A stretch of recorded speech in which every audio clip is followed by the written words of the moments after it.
back. We're here. All right, we are into our second week of Fall of Wrath or Ruin and Wrath. I always say Wrath and Ruin. I bet Wrath and Ruin's a different book. Anyway, Ruin and Wrath by JLA. And we are super excited because there is like a lot of meat to cover in this week and next, and we are just like, what's going on? We're getting into it, man. We're getting into it. We are getting down into the nitty gritty, and we don't have a lot of answers, just a lot of questions.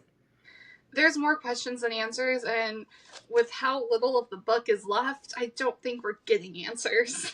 Yes, and fair warning, Dana just saw on a thread that our lovely author plans on finishing her other series first, so there might be some time. I love this for us. Mm-hmm. So, But we're here. it would be really cool in like, let's say maybe like a year or whatever, if we're doing the podcast still, to revisit it. It would be, and it's really fun having these as well, because it is in a sense like, hey, it's been a year now, this new book is out. People who don't have time to fully reread a book or who aren't into the concept of rereading, I mean, it's all here in audio form, not the words, but the gist. Gist.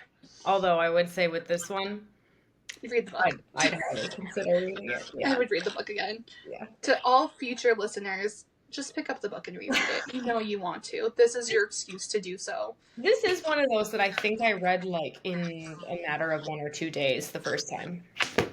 So. Oh yeah.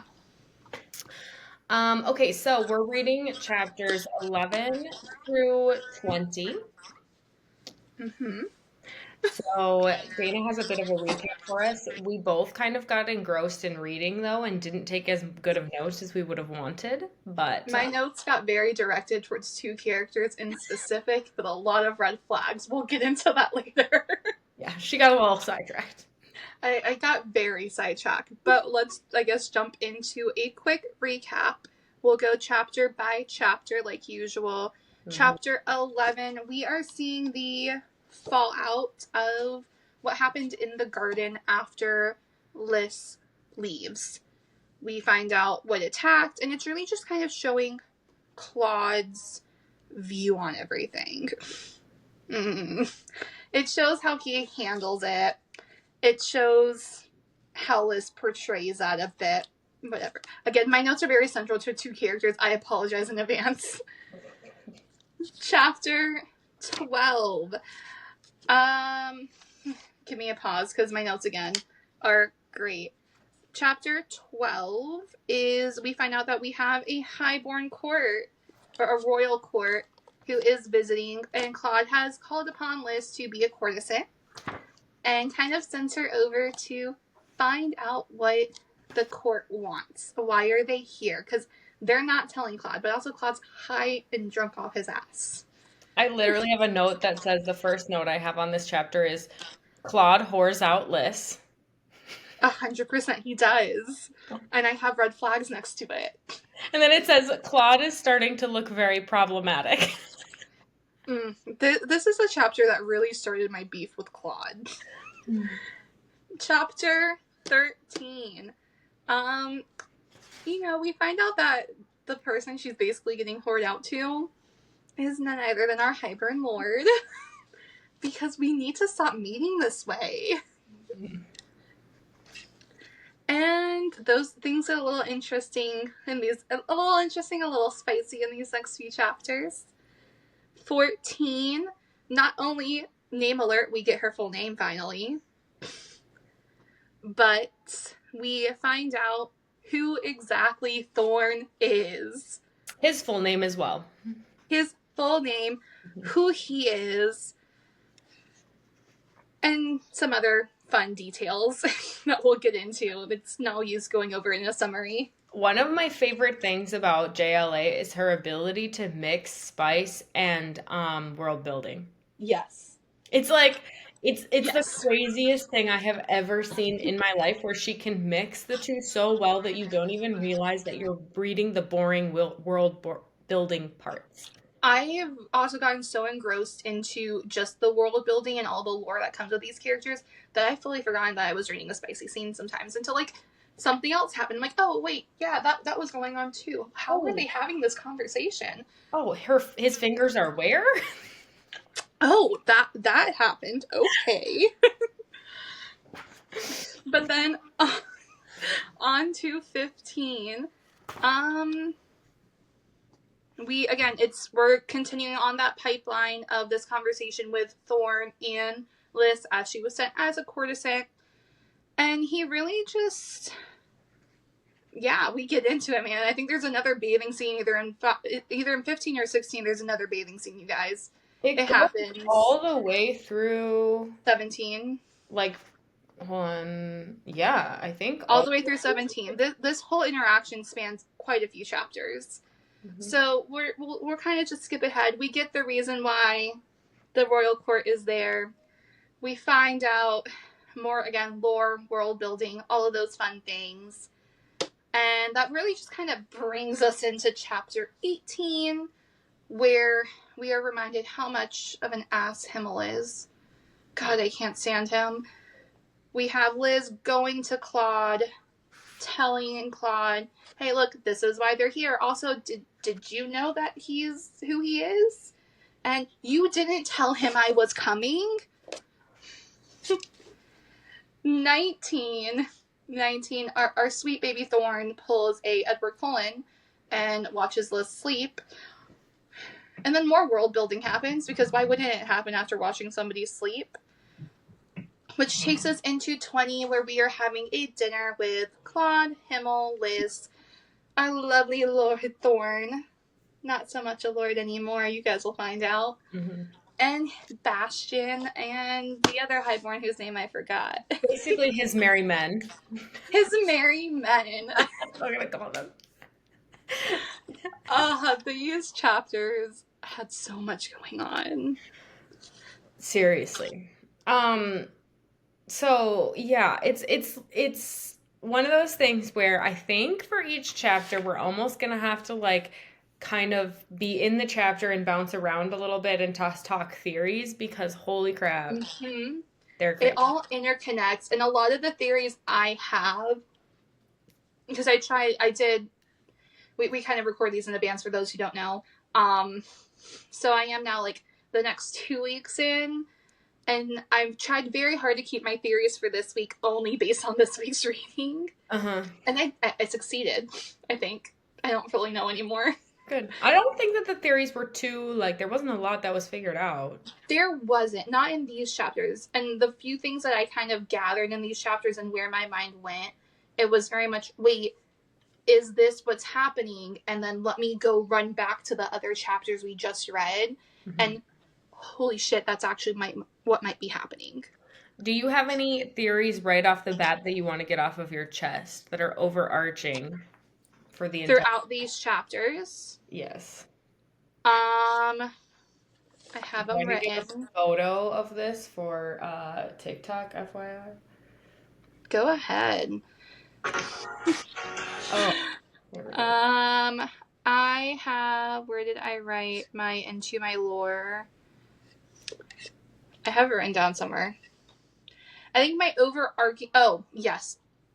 It's how Liz's powers work with the Highborn, specifically our Highborn prince. Mhm. And this is part of, yes, I said prince. This is part of, it does kind of arch into the next set of chapters, because I think we see more of it as we progress into the meeting that we just start towards chapter 20. But it's how it works and who she's able to read and why she's able to read them. More specifically, why I think she's not able to get a read on Thorn. Well, okay. I have some theories here too. Why do you think she can't get a read on Thorn? So my pull from Thorn comes a lot from what we hear through Claude about how her powers don't work when she's a part of it. She can't see something she's a part of. That's what I And think. because he is so interconnected with her, Mhm. and we get this further confirmed in next week's chapters, Mhm. that is why she's just seeing this veil of whiteness whenever Because she tries to read him. with the other two highborns, she thought she just couldn't read highborns, right? But Mm-hmm. Claude's like, no, you should be able to. Just try harder, basically. So He's then a prince. she, It's too hard. yeah, so then she does the same thing that she tries with him, which um I I can't remember. I think it's also SJM that kind of like narrates it like this, that you brush your hand against like the mental shield or whatever that they have. I think Yaros also does explains it like that, Yeah, but and it's more so specifically just that mental bonds right. So with she's your talking about roommate. with Thorn, she's doing that, but like nothing's happening, right? But with these other two, she literally, it's like she barely touches it and they just open. And it also seems that with Bastion and other That's, guard whose name I forgot, that's what I'm saying. um, she does say that she meets a shield and their shield is gray. And I specifically was picking up on colors as well because I think it also interconnects with something else going on. I don't fully know yet. Are you sure theirs were gray? I thought it was just the Celestias that were gray. I thought those were I white. want to say theirs might have been described as gray. I could be misspeaking. Hmm. It was such a small detail. We'll find it. Or maybe it was Claude's that's gray, and that's why it kind of stuck out to me because colors. Hmm. Colors are always very important in my head. Hmm. But she says that when she didn't even touch Bastion in them. She was able to do this without touch, which I think that's also one of the really first times that we see her really expanding these powers Hmm. without touching somebody, without that physical contact, which ropes into some other fun things that we see happening, Hmm. like with her eyes. Uh-huh. Um, but with Thorn specifically, she meets this whiteness. And I'm scrolling through because I want to say I have this quoted out in my notes. But it's just, yeah, I saw nothing but white and I heard nothing but static. So she doesn't, it's white and it's staticky. This leads into a weird little theory I have, or that's something I've been tracking, but keep going. I mean, that's kind of where I was ending it. So please tell me Okay. more. So they keep talking about how every time that Thorn is in the area, the area is charged with electricity, right? Mm-hmm. But Thorn never has any electricity around him. He always has candles in his chambers. When she first turned on the lights in the previous section, when she first met him, he was like, please turn those off. And she lit a candle instead. And then also, it's the same thing. Who is it? What's her name? Maeve? Mm-hmm. Maeve also only has candles in her area. And she's the older one who knows more things.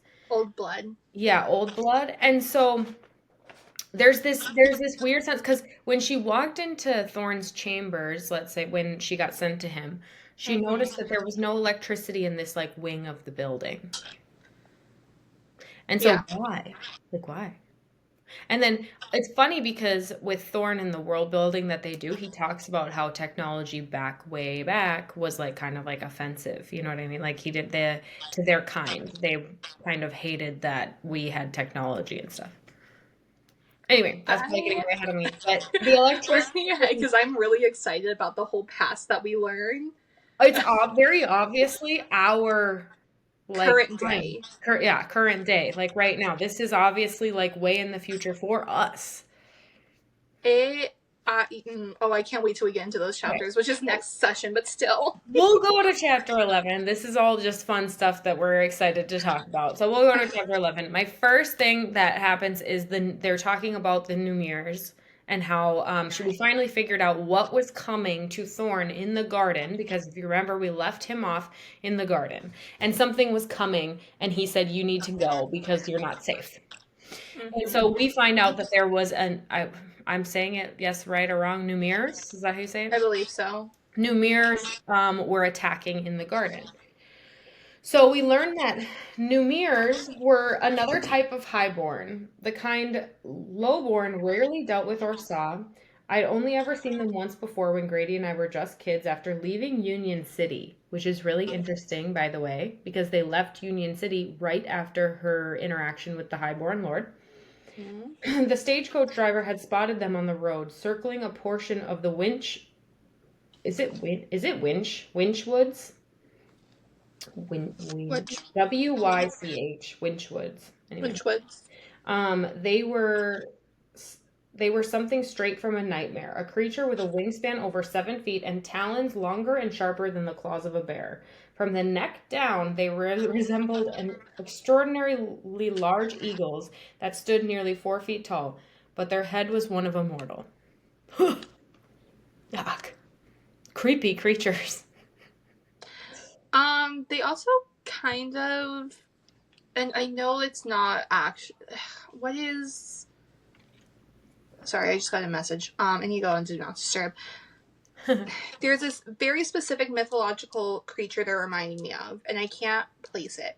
I don't know if I'm thinking like of a griffin mixed with something else, and it's probably where I'm going. Mm-hmm. They are like a griffin mixed with something in a way. I think I was also thinking of Sphinx, but I know a Sphinx is a body of a cat. Mm-hmm. But it's giving those vibes. Mm-hmm. And they're creepy. Anytime I only have vague recollections of this type of creature, and I'm pretty sure that the only reason I have vague recollections is because I immediately when I see them, I'm like, oh no, no, they're creepy. Because anything with like the body of an animal and the head of a human is like creepy as fuck. It really is. I cannot argue with you on that.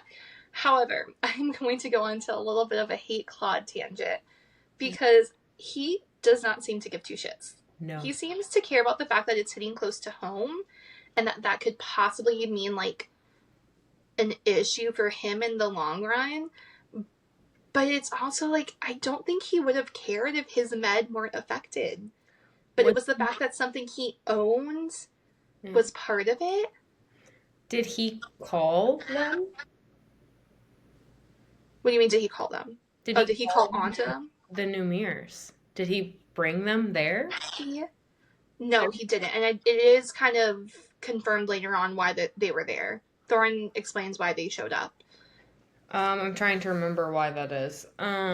He says those Namirs were specifically like guards or barely bonded to Muriel and Muriel's brother, whose name I can't remember. I want to say Nathaniel, but I don't think that's his name. It started with an N. God, we're terrible. He died really quick. He was in the book for 2 seconds. He wasn't that important, honestly. Yeah. I'm gonna eat those words probably when the next book comes out. Whatever. But I do think it's interesting that they showed up, like, basically right after they were killed. They showed up, and were they on guard this whole time? What was the plan with that? Mm-hmm. However, Claude does not seem to care. I feel like he only cares because it hit too close to home. If it were not his guards, if they were not in his gardens, I don't think he would give two shits. Yeah. I really don't. He also suspects Liz for some reason. Yes, and this is like the first time we see what Liz calls a temper tantrum, and I agree because he's acting like a 4-year-old. But that's also, it's through this kind of suspicion of her that we learn more about how her powers work. So we get the quote that, quote, I know it doesn't work that way. You can't see anything dealing with a highborn, but I also know that isn't always the case. Sometimes you get vague impressions, which is true. We've already seen vague impressions happen, like when literally just the previous chapter with Muriel and all, as she was approaching those gardens, she saw that spattering of blood. She didn't know who it belonged to. She just knew blood was going to be everywhere. Mm-hmm. And that, of course, that kind of foreshadows. So she basically was like theorizing that she saw Muriel's future. Mm-hmm. And so she was like, well, can I see highborn futures? And so she's like, well, that's weird. Maybe I can't. And then she even kind of like came to the, like on her own. She was like, well, maybe I can see highborns, but not Thorn because I was with him. Yeah. And so since I was with him, I can't see things I'm a part of. Because Claude even states, I know you can't see things that you are a part of. Which, completely unrelated, why does Claude know so much about her specific gift? Well, we know now. I mean, I know now, but still, at this time I didn't know. And in these chapters, we don't know. Correct. But and this isn't the first time we'll see him say something very, very specific about her gift. We see it again when it comes to the highborns and well, he's a prince. Maybe it'll be harder to crack the princess guard. Try the lords, or try again with the other ones. Well, and the first hint that he knew more was that he trusted her immediately when they met. The Mm-hmm. fact that when she grabbed him and told him like, "Hey, yo, a stranger's gonna steal from you in like 5 minutes," and he was like, Maybe don't "Okay, walk down that street. He's like, okay, cool. I'm not gonna walk down that street. cool, you're amazing. Come home with me." Literally, come, like, just come with me. I got you. No questions asked. No background checks to make sure she was like fully telling the truth.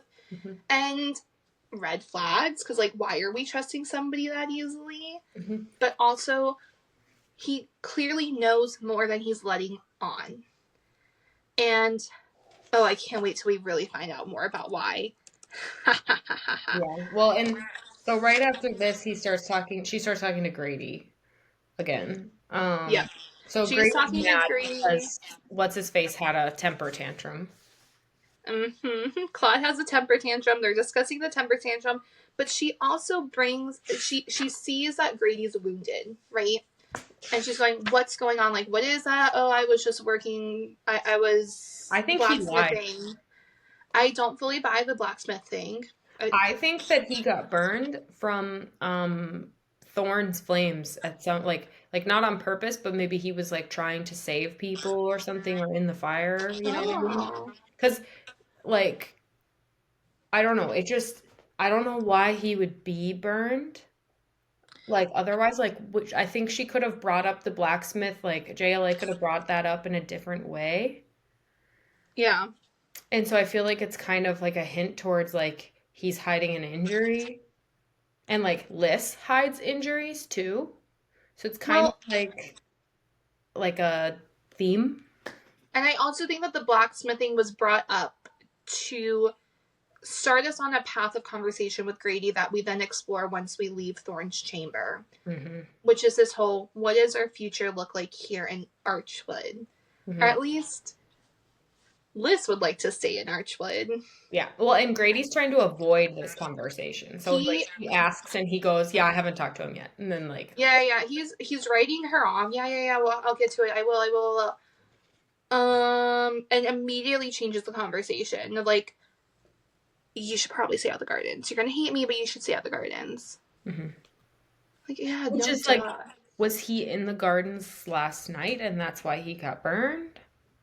Like, It I don't could know. be. And So, that's the first vibe I got, was he was there and didn't fully get hurt. mhm. I kind of have suspicions that Grady is more than just a kid. We'll see. But okay, so the other thing, this is like goes into chapter 12. So they talk about the souls all the time, right? Mm-hmm. I think the souls are like Thorn's creatures. I don't know if that's the right word for it, but they all only show up when he's around. So, like the next chapter, she's about to get sent to him, to his chambers, right? And the Mm-hmm. first thing that she's talking about is, "I watched the souls drifting across the yard, blah, blah, blah." He's in the manor at this point. I know he was able to summon them. Mm-hmm. So maybe it's something where they're just really comfortable with his aura, and maybe that is leading us down the path of like, we should trust him more. He's not this. He is not his reputation. I just wonder because she talks about them, right? Mm-hmm. I've never heard anyone else talk about them. When she brought them up to Claude once, he was like basically just glossed over or like basically I don't not necessarily I don't know what you're talking about, but just like got rid of the topic. I wonder if only certain people can see them. Well, right. So I'm curious because she said she's seen them in various times throughout her life, and I wonder if those are times where he was close to finding her. Maybe he was close by. Maybe they're leading her on a path, which could make sense. They're leading her towards him. Hmm. And again, I can't wait to get into that whole mess. But it's, I do see them as a guiding light in a Hmm. sense. Hmm. Like, quite literally, they are a guiding light. because we don't really see them a lot, like you said, throughout the book, unless he's nearby. And Right. it could be, again, we find out in this set of chapters as well that she has heard things and seen things that nobody else has, even though they were in the same room. Uh-huh. Maybe it's intuition, it's part of her intuition. Maybe it's because she is starborn, which we found out in the preface. Maybe the souls are also drawn to her. Maybe. Ah, ah. You back? No, it's fine. Sorry, that was my end. I did not go on Do Not Disturb. I didn't go on Do Not Disturb and somebody tried to call me. Okay, I fixed it. Sorry. Okay, so in chapter 12 I noticed that the souls, like, whatever, that was the first thing I noticed. But then Claude summons her to like basically whore Liz out. Oh She yeah. Who brings her over? Is it Heimel or Grady? Claude. Not Claude. Grady. Grady brings her to. He comes with her and lets her know that she's been summoned, and basically escorts her all the way to Thorne's room and then from Thorne's room. So the like important things to like mark is that Claude is super intoxicated. Super. Like, these royals showed up and they're like, you're obviously not in the right state of mind to have a conversation. We'll talk with you in the morning. Where can we lodge? Yeah. And Claude does not like the And fact that he doesn't know what's happening. well, and I'm not sure, like, I don't know. I feel like it could go this way where we just write Claude off as a bumbling idiot, but he really actually isn't, and he sent her to him on purpose. You know, like, Yeah. in and didn't like tell him and knew exactly who he was, whatever. Because I think I he wanted Thorn to, well, maybe talk about this later on in the chapters, maybe even next week. I think he wanted Thorn to confirm his suspicions about her. possibly. I think that part of him. I see him as a bumbling idiot, but I also see him as, like, he obviously knows a lot more about Liz than he's letting on. Hmm. And I think part of this whole drunkenness, highness, whatever, is to kind of save his ass if he were to ever accidentally say something and she kind of brings it back up and is like, oh wait, I didn't mean to say that. I was high. I was drunk. I was drunk. I don't know what I'm talking about. Hmm. Kind of deal. I do think it's all an act. I think it's really stupid of him to send her to a highborn without them knowing. Well, And then, because Thorn is extremely like adamant that like there are multiple ways in which she could have died because of that. and part of me also wonders, and I hate to say this, so this is again on, I'm still in my Claude hate era, but did he do it thinking she would die, hoping she would die? Well, yeah, and Because I he thought about doesn't that trust too. her now. Well, I thought about that too, but I was so like, he's so always worried about her being happy and keeping her. Yeah, but also how much of that is an act? Yeah. Well, I think by the end of, in the chapter section that we're in, I think he very much still wants to hold on to her. In the next chapter set after the dinner, I think he's almost more so leaning towards letting her go. I think I think he's in a weird catch-22 set in the second chapters. Hmm. And I guess we'll kind of get more into that next week's pod. Hmm. But I think at this point in time, it's one of those things where even if he wasn't hoping that she would die, but maybe like a small part of him still upset over this whole fight that they just had, he's still not fully trusting him. And this is, you know what, I need to put you to the ultimate test to make sure that you weren't part of the Namirs and all that stuff. And if you are true and honest to me, you're gonna come ream me out for putting you in the situation where you could have died. And he is highly petty, so I wouldn't put it past him. So I think it's a test. I do think he's smarter than what he's leading on to other people. Hmm. Um, but I don't know how smart he is. I also doubt how smart he is.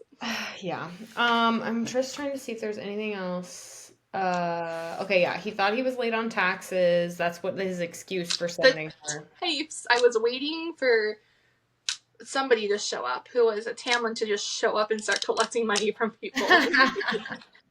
The other thing that I highlighted that I thought was actually kind of significant is, Liz is very, she's very happy about their arrangement, her and Claude, right?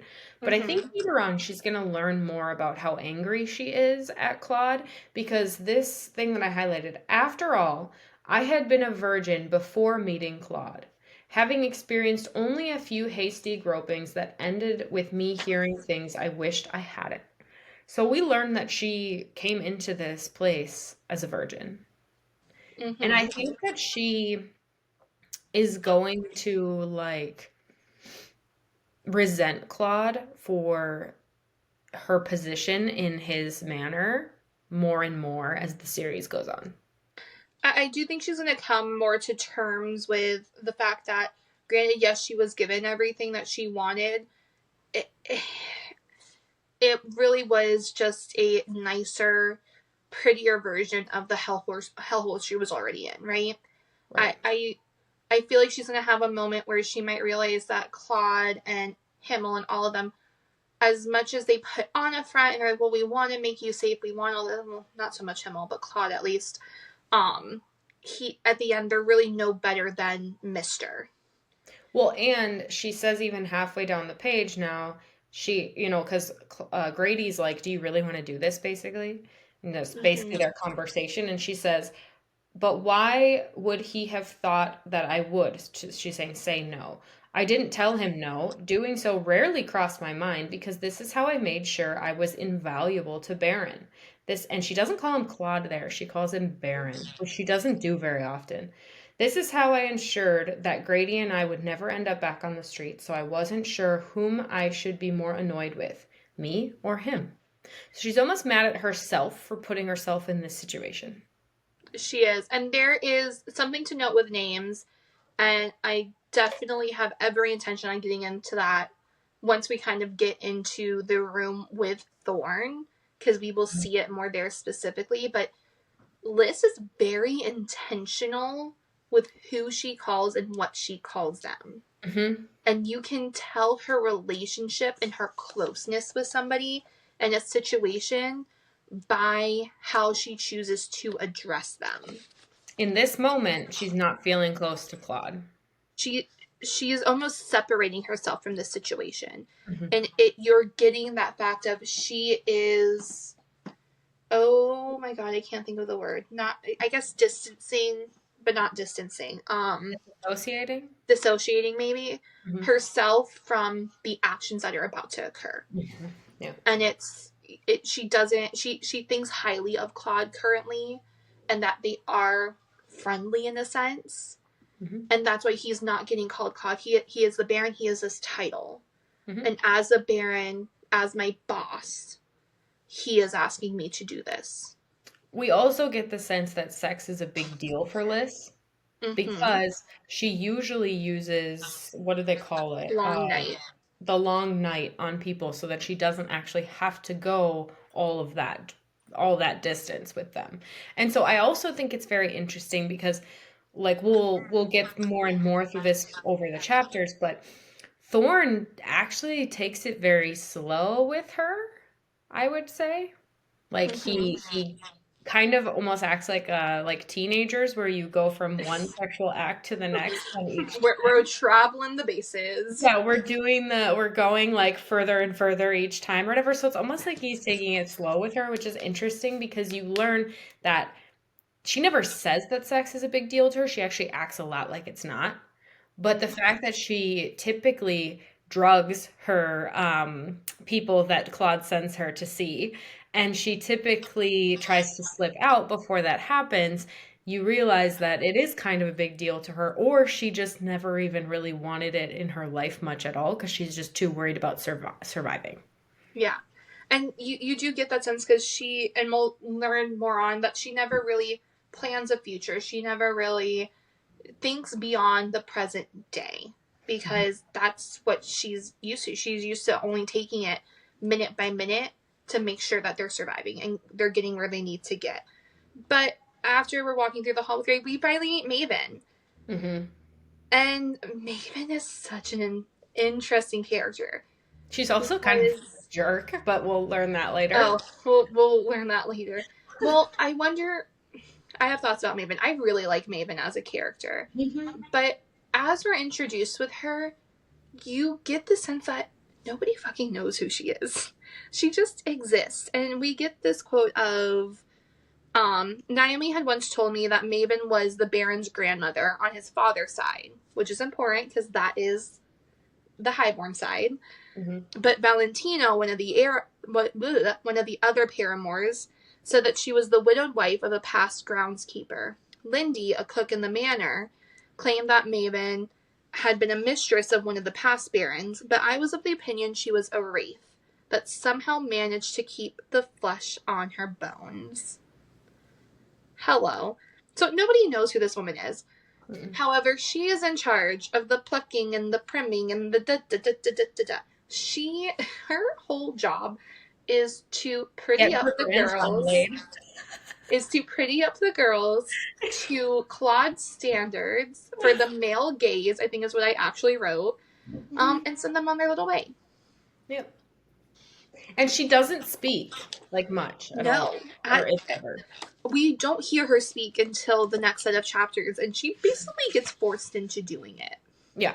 And so she's very just kind of like, I picture her, that like room as like basically like a bath, this like hot and like steamy and like, I don't know, I see it almost as like, you know when they're like doing the Mulan scene where yes, I was gonna say the same thing. It's like the same thing. They're literally just like, but she also says like, Liz says that she didn't have to do any hair removal because they are regularly waxed, basically. They're regularly waxed everywhere except their scalps because Claude likes their hair long. Mm-hmm. And now she's used to it, so it's fine. This man. Mm-hmm. This man needs to be taken down a peg. Or 10. So then we like kind of jump right into, let's see. I mean, then we're with Grady, and Grady's like, "Are you sure you want to do this?" And she goes, "I have it under control. Like, calm down." But he gets into this, and she goes, "I'll be okay. I'll be okay." He goes, "You keep saying that, and maybe you'll start believing it." I know. And I'm just like, "Sir, shut the fuck up."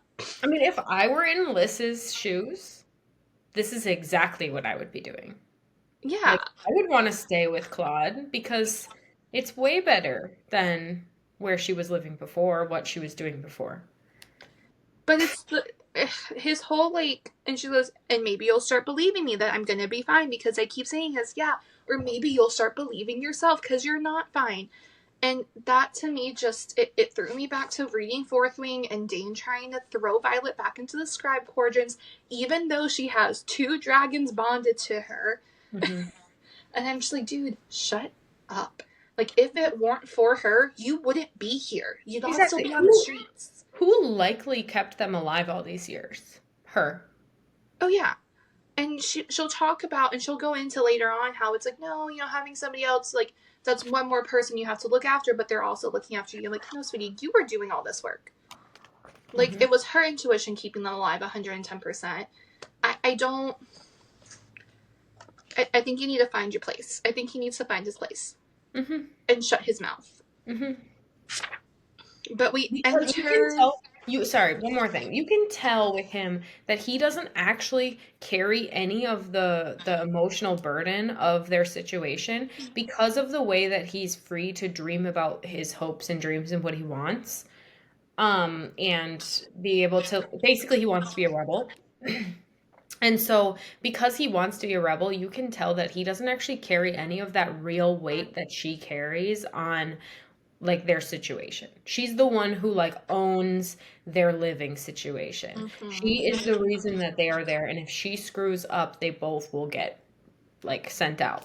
And that is something that they get into an argument about. She's like, I've literally done all of this to make sure we're set for life, and now you want to ruin it. Mm-hmm. Like, no, shut up, we're not doing this. Mm-hmm. And he does not care.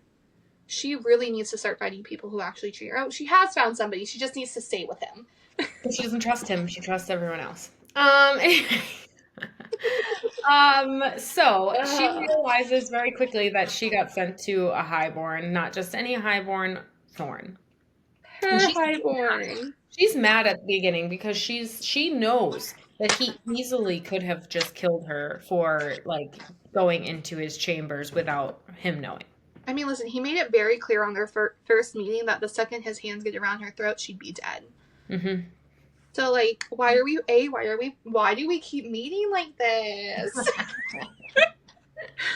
But B, why is your first words to me, do you have a death wish? And also, from the words, do you have a death wish, she should have known he knew who she was. Mm-hmm. She wasted too much time explaining, no, it's me. Mm-hmm. Like, you know me, I saved you, and not... It's weird how we keep meeting like this, huh? Mm-hmm. And he says that's not an answer. Like he wants her to like answer him specifically. Do you have a death wish? Maybe I do. Honestly. Mm-hmm. But and then he keeps calling her Nala, which we learn has more meanings, and if she knew the last meaning, she wouldn't mind. I can't wait till we find out what that means. I'm almost positive it means love. Mm-hmm. It has to mean my love or something of that sense. Or like soul mate or like something like that. Something in that realm. I'm not convinced otherwise, and that's why he keeps calling it to her. Question. Does he call her that in front of anyone else? He does. He calls her Nala in the dining room. And all the highborns that look like this, right, at him? I think they were taken aback. I can't remember if they were taken aback or they just kind of kept going. I think they knew, because I want to say he called her Nala in front of Bastion when she was unconscious in the garden. Got it. But they kind of already have the sense of who she is to him. I think it was more so Claude and Himmel who were like, what the fuck does that mean? And then she kind of goes over all the negative ones. Yes. So they have so much banter, and I know I highlighted some banter, but I need to like work on that because like I said, JLA is so good at intermingling world building and important information, banter, and like spicy scenes, but it's really difficult because normally you could just like, if you were doing like a recap and you didn't want to focus too much on the spicy scenes, you could just skip that chapter and just say bangity bang bang. Here. But no, you cannot. There's no skipping the bangity bang bang bangs. No, I mean, we wouldn't want to skip it really, but we don't need to describe it, word for word. But, so they basically are talking about if she has a death wish, and then he says that, like, the Baron was very, like, irresponsible. Yeah. And he keeps saying, we keep meeting under the strangest circumstances. I'm beginning to think fate is afoot. And she goes, fate, I laughed. You believe in fate? And he goes, you don't? And so it's interesting because knowing who he is, we learn in these chapters that he's a prince, so very, very highborn. And he's basically like, he was never born, right? We learned that later. He was created. He was created. So we learn that, like, he knows pretty much everything, right? Mm-hmm. We learn that way later. But it's interesting that he seems to believe in fate because he should know how all of this stuff works. There's also a lot of fun things that I think come from him being created. And, well, in general, because I want to say it's this, and within these next few chapters, he talks about how he doesn't have compassion or something like that. He can't feel compassion. But we're talking about fate, and this is something else that, like, when I went back after reading that, I'm like, wait, there's so many instances of he talks about things being fair. He talks about fate. He talks about feeling bad if he were to have done something. Like, he's clearly showing compassion. He clearly is capable of this now. And Liz said that. She was like, "You, I've seen compassion from you. What are you talking about?" And is it, I have the theory that he maybe wasn't at the beginning, but ever since that first meeting and them finally meeting each other that very first time back in the preface back in Union City is what opened up all these things. And I also think that's when a lot of more of Liz's powers got unlocked as well. Question. Answer? We both agree that he knows that she's the same orphan from Union City, yeah? Actually, You I don't think so? don't. So the only thing that's keeping me from believing that is he says something in these chapters, and I don't think I highlighted it, unfortunately, but he makes the comment of, I have this feeling that we've met before. Right. And I was wondering if that's him like trying to get her to say it. And I don't I'm trying know to see if if I she fully. remembers. Yeah, and I think she kind of agrees, like, oh yeah, you look familiar or something, but I don't know if he fully knows who she is. I think it's one of those things where enough time has passed that she has matured enough, because I mean, she was like, what, 12 or whatever when they first met, and she's now 20 something. I think enough time has passed that she looks different enough that maybe not fully recognize, but have that sense of recognition. But I think there's something deeper inside of him, the reason why he wants to open up to her and tell her more and all of this, that knows who she is. I don't know if that makes You sense. think in these scenes he can feel her pressing up against his mental shields? Yes. Yeah. And I think that's part of why he is so pushy of like, I know you're lying to me. I know you're trying to do something. Right. And he keeps pressing against why is she the Baron's favorite? Because she's not. Mm-hmm. He basically says you're not that good at sex, so how are you the You're not very experienced, are you? You make some sounds that you're not experienced. uh-huh. So why are you the favorited? Which, can we also just call out for a second? She very clearly calls. She's like, I am the Baron's favorite. You don't want to break me. And he goes, what would he do if I broke you? Like, he knows that this Baron can't do shit. Mm-hmm. And she goes, okay, fine, you called my bluff. He'll pout. I He'll pout.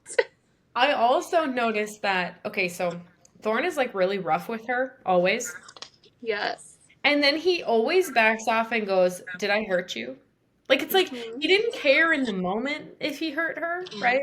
But then he backs off and he's like, "Oh, okay, did I hurt you?" Maybe because he has healing powers, so he's like, "Well, I'll just heal her if I hurt her." I don't know.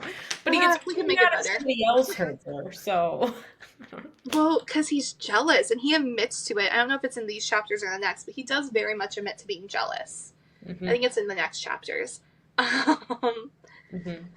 But I think my last little piece of banter I highlighted for 13 was at the end. It starts off with, I suppose after what he recently experienced, I too would react first and ask questions later. At this point, you have to know that I have no interest in your blood, body parts, or my cum. Lord Thorne tacked on. I think that has changed since we first spoke of it. I highlighted the same thing. I mean, It is a turning point for sure. Like you're not wrong. yeah. I also highlighted at the end of the chapter. This is really interesting, especially when it mixes with next week's chapters. Mm-hmm. But just to be clear, Nala, I trust your Baron less than I do the ones who created the Nyx. No Yep. matter what aid you have given me, if you try anything, I won't hesitate to retaliate. His arm tightened around me. Do you understand me? He's not going to retaliate against her, though. He will retaliate against the Baron, and he was ready to as well. And he tells her he was ready to in some of those next chapters. Mm-hmm. But I think the part of he trusts them less than the ones who created the Nyx. We'll come back to that later because And that's really interesting. how the Nyx were created. And who and also And who they are. I just we're recording both episodes today, so I just need to maintain a little bit of patience. Because I'll be able to get it out. It just a little This bit. is when we just write down our notes and like circle back to this topic. I literally am going to write it down because, like, that's just. It's a big one. I have things to say about the Knicks as well because I found that very interesting. But I love their banter. Their banter is one of my favorite things, and we get so much of it in these next set of chapters. Being, what is it, like 13 through 17? It goes on. But so they start talking about the Namirs. And she very much she goes, "Is that what you were? Like, I was afraid you got hurt. What's going on?" Because she admits to staring at him. He goes, "You're staring." She goes, "I know. I just need to make sure you're okay." Mm-hmm. And she tells him like a few of our guards were killed, and all that. And she has called this a battle, and he just looks at her and he goes, "I wasn't harmed, and I would not call that a battle. A battle, Nala. Then what would you call it? An inconvenience." Which it's in that moment that you really do get that sense that he isn't just a lord. There's no way he's just a lord. And he's getting away with no harm. These Namirs are supposed to be very powerful, very harmful, like, who the And fuck are you? he always asks her these types of questions. What do you know about the Numir's Nala? He wants to know what she knows before he gives out any information, always. He always asks her, well, what do you know about it? Mm-hmm.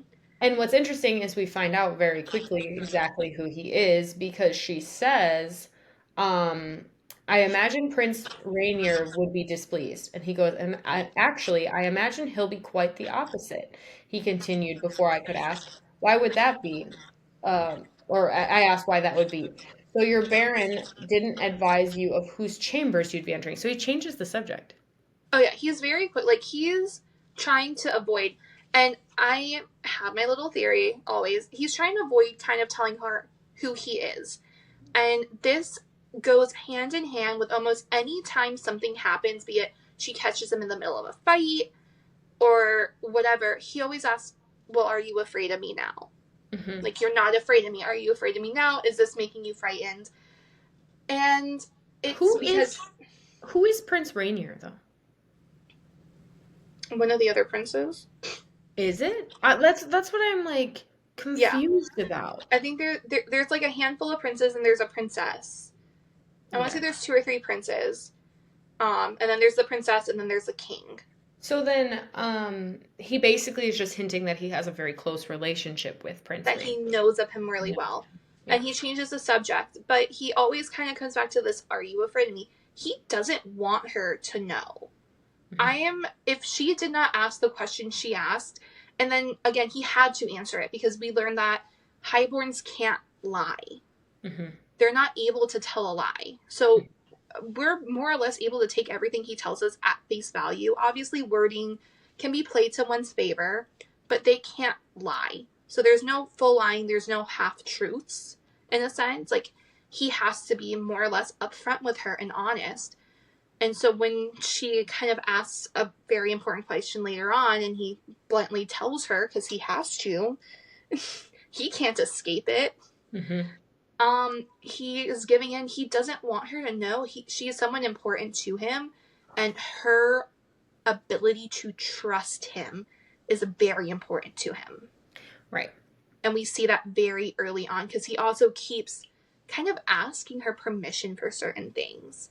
He wants to make sure she knows, like, I'm not like the other guys. Right. And this is I kind of put this as the same line as Reese with Feyre with the "You are my salvation" Feyre.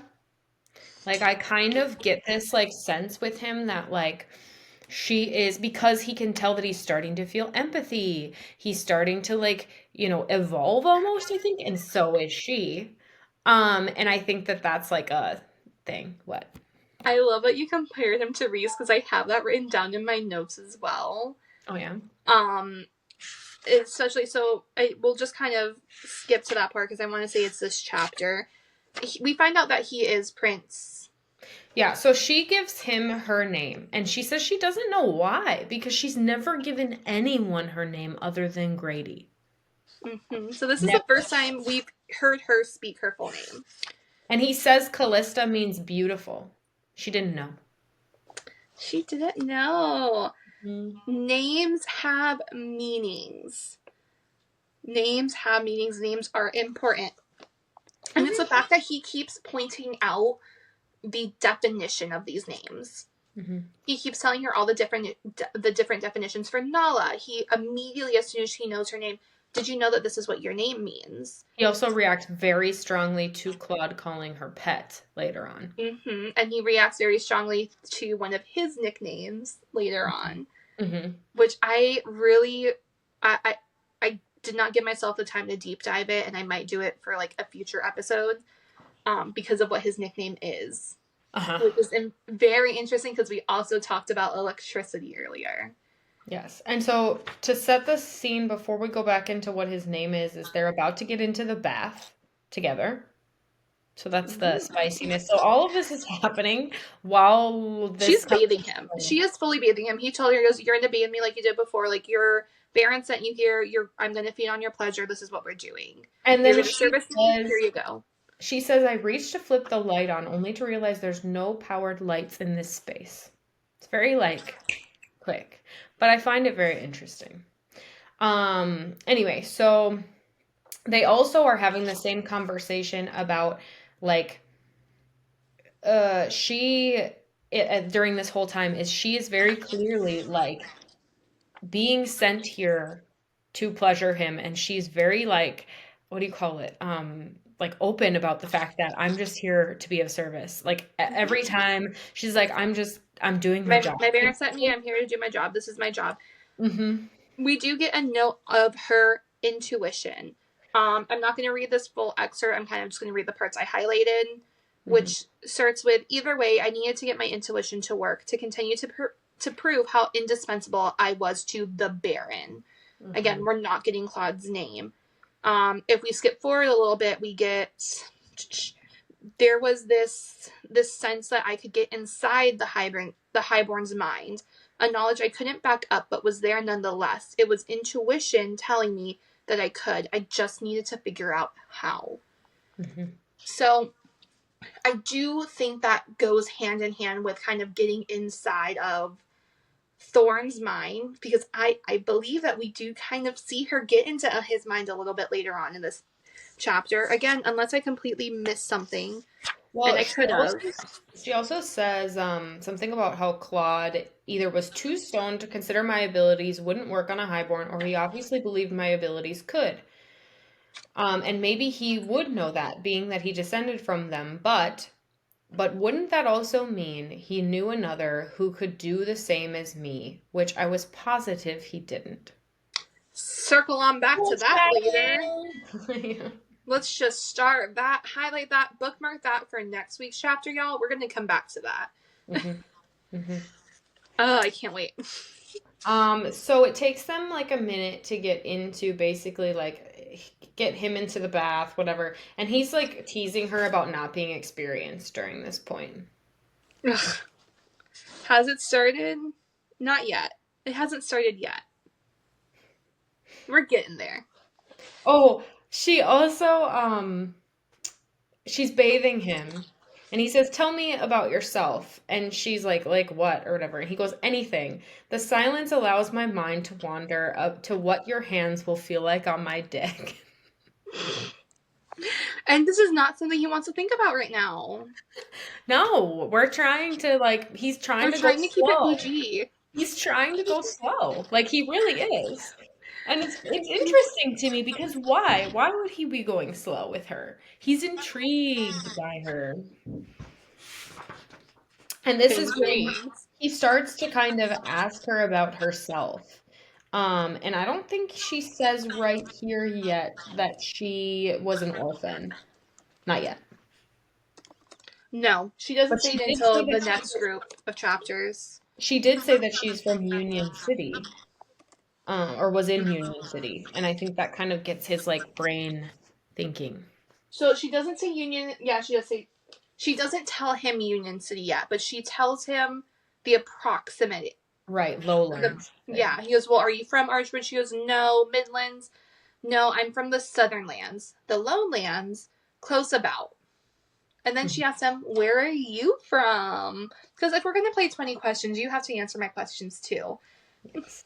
And And then then we he finally knows. He says, what is it that he says? I got it. He's from Veritas, and then my heart skipped over itself. Vertruse was the highborn court nestled deep in the highlands, the northernmost territory of Callum, and incredibly far from the Midlands, and yet we all knew the Prince of Vertruse. He was said to be one of the most dangerous, highborn, unpredictable, and volatile as the lands that he protected, and the hand of the king's wrath, the king's. And then it flashes back to him saying, "I'm one of the king's favorites, in case you've forgotten."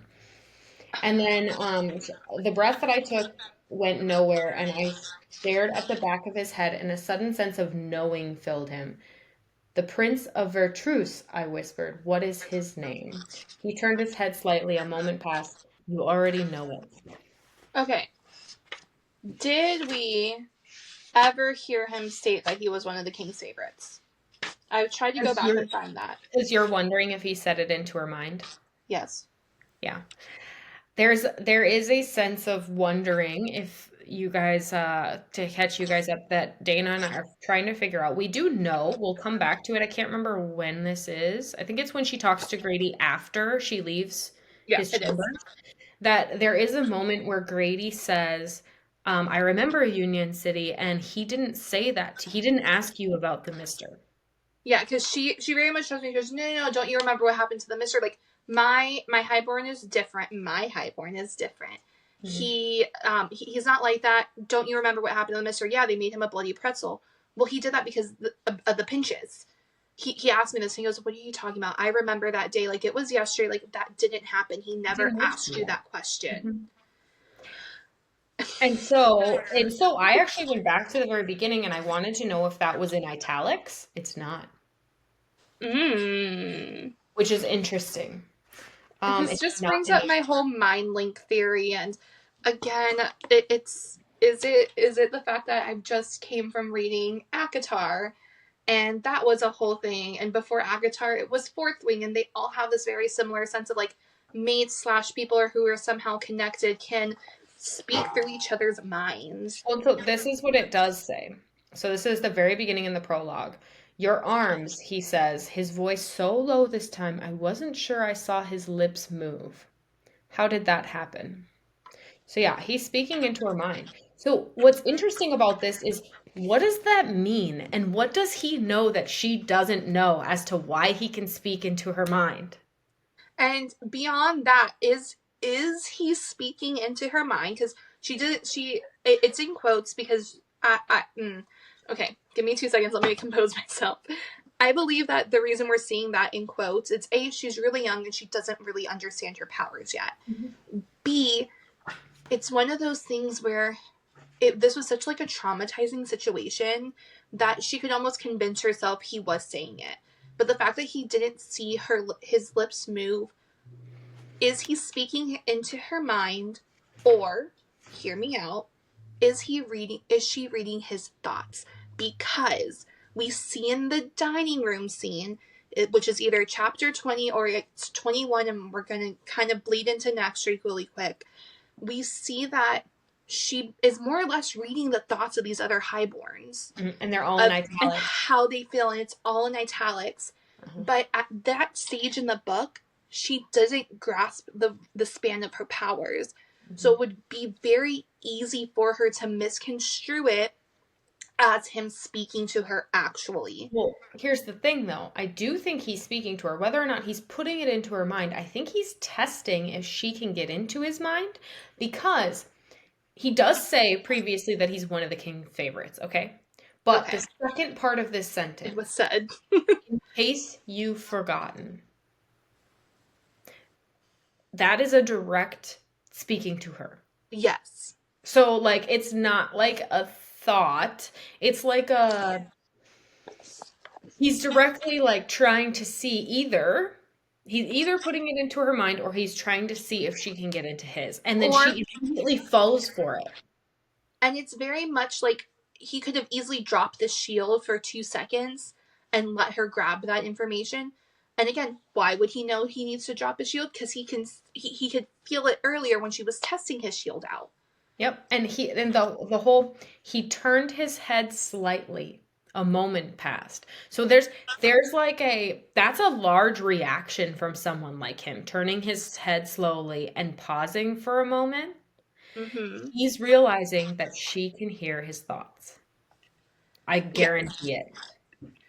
And then on top of that is, Really? are Actually, we connecting dots? hold on, sorry.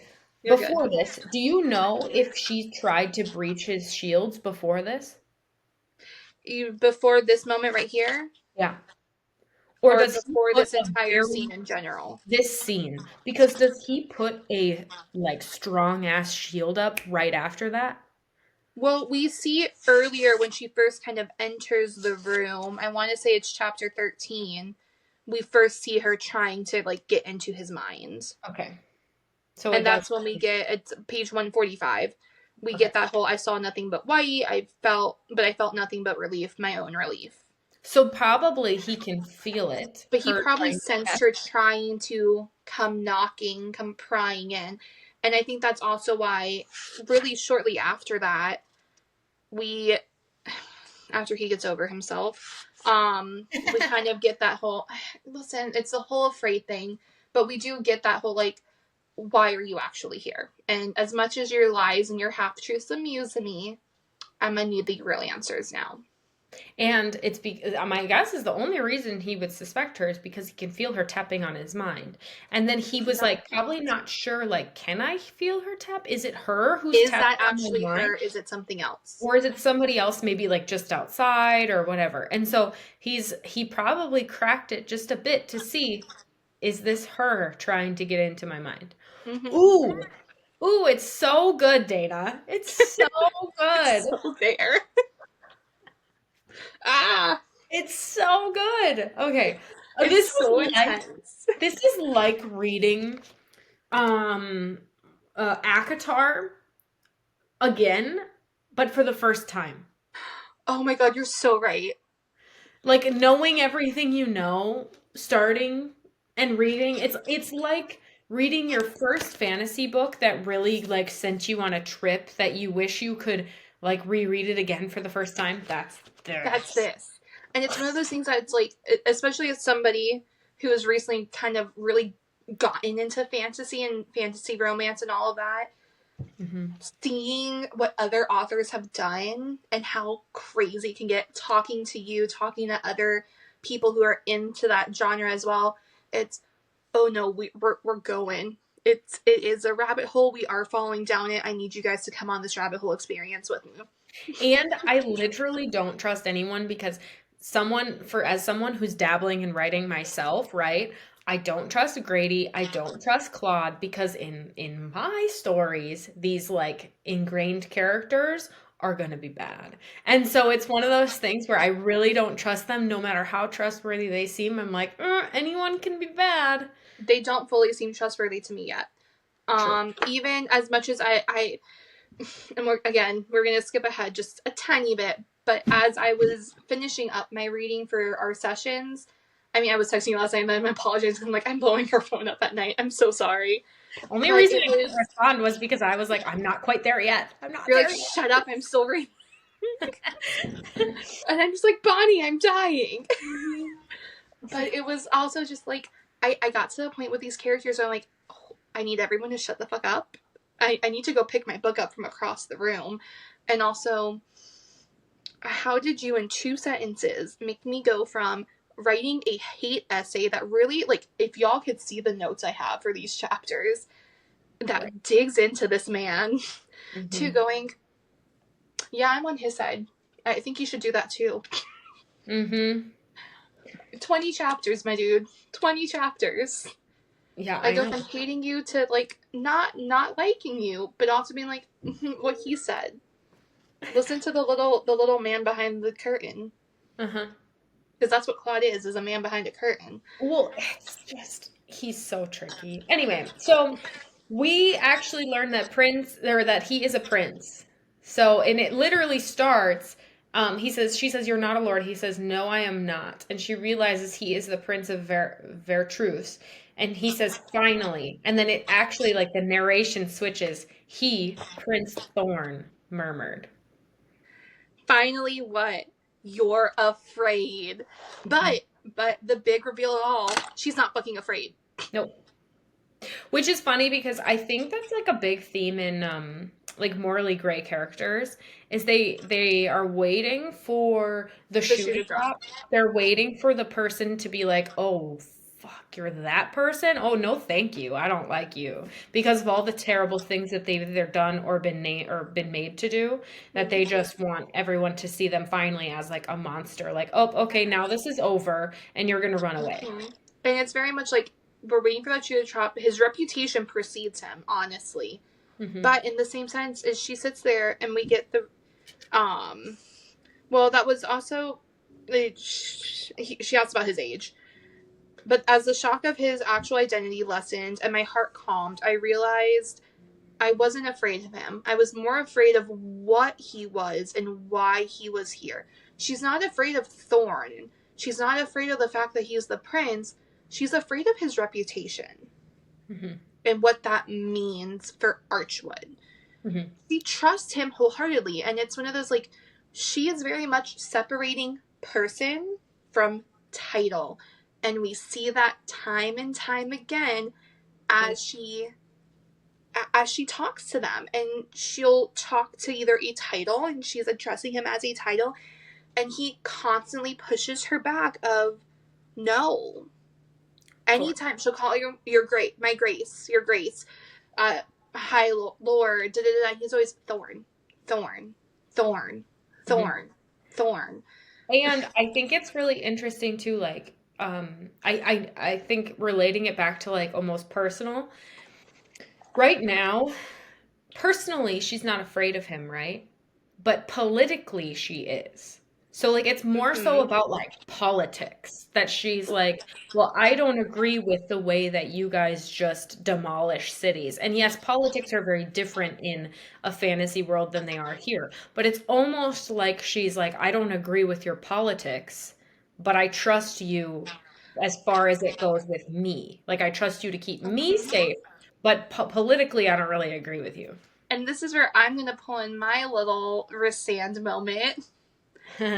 He and I was this is how I've kind of pictured this whole thing is that he is very much like Resand, as Resand is putting on this facade while he's under the mountain or at the Court of Nightmares.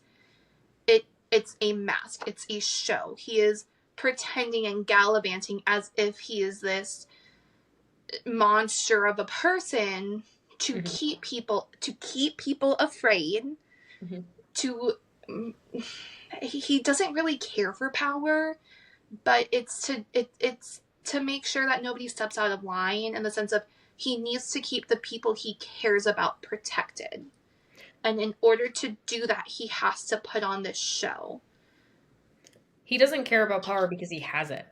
He's Yeah. always had it. Since he was created, he's had And power. but it's even one of those things where I get the feeling from, and I could be totally wrong, I get the feeling from Thorn that regardless of the power he has or doesn't have, because if he truly cared about his power and his status quo, he would have corrected her from the get-go that he was a prince, and there Mhm, would have been no confusion, no doubt in anybody's mind. But mhm. he was very happy to play along with the idea of, yeah, I'm just a lord, yeah, I'm just this because of me being a Dominion, Dominion Dominion. word, hard word to pronounce that I Yeah. can't think of off the top of my head. Mhm, But because of me being that, you automatically assume that I'm alert. Sure, you can go with that. I mhm, don't need to correct you. And mhm, yes, I'm very like I'm. He's very blunt, but we now know that he's blunt because he's a highborn because he can't lie. mhm. That's where all this bluntness is coming from. And you get the sense that honestly, if he could lie and he didn't have to tell her half the shit he tells her, he wouldn't.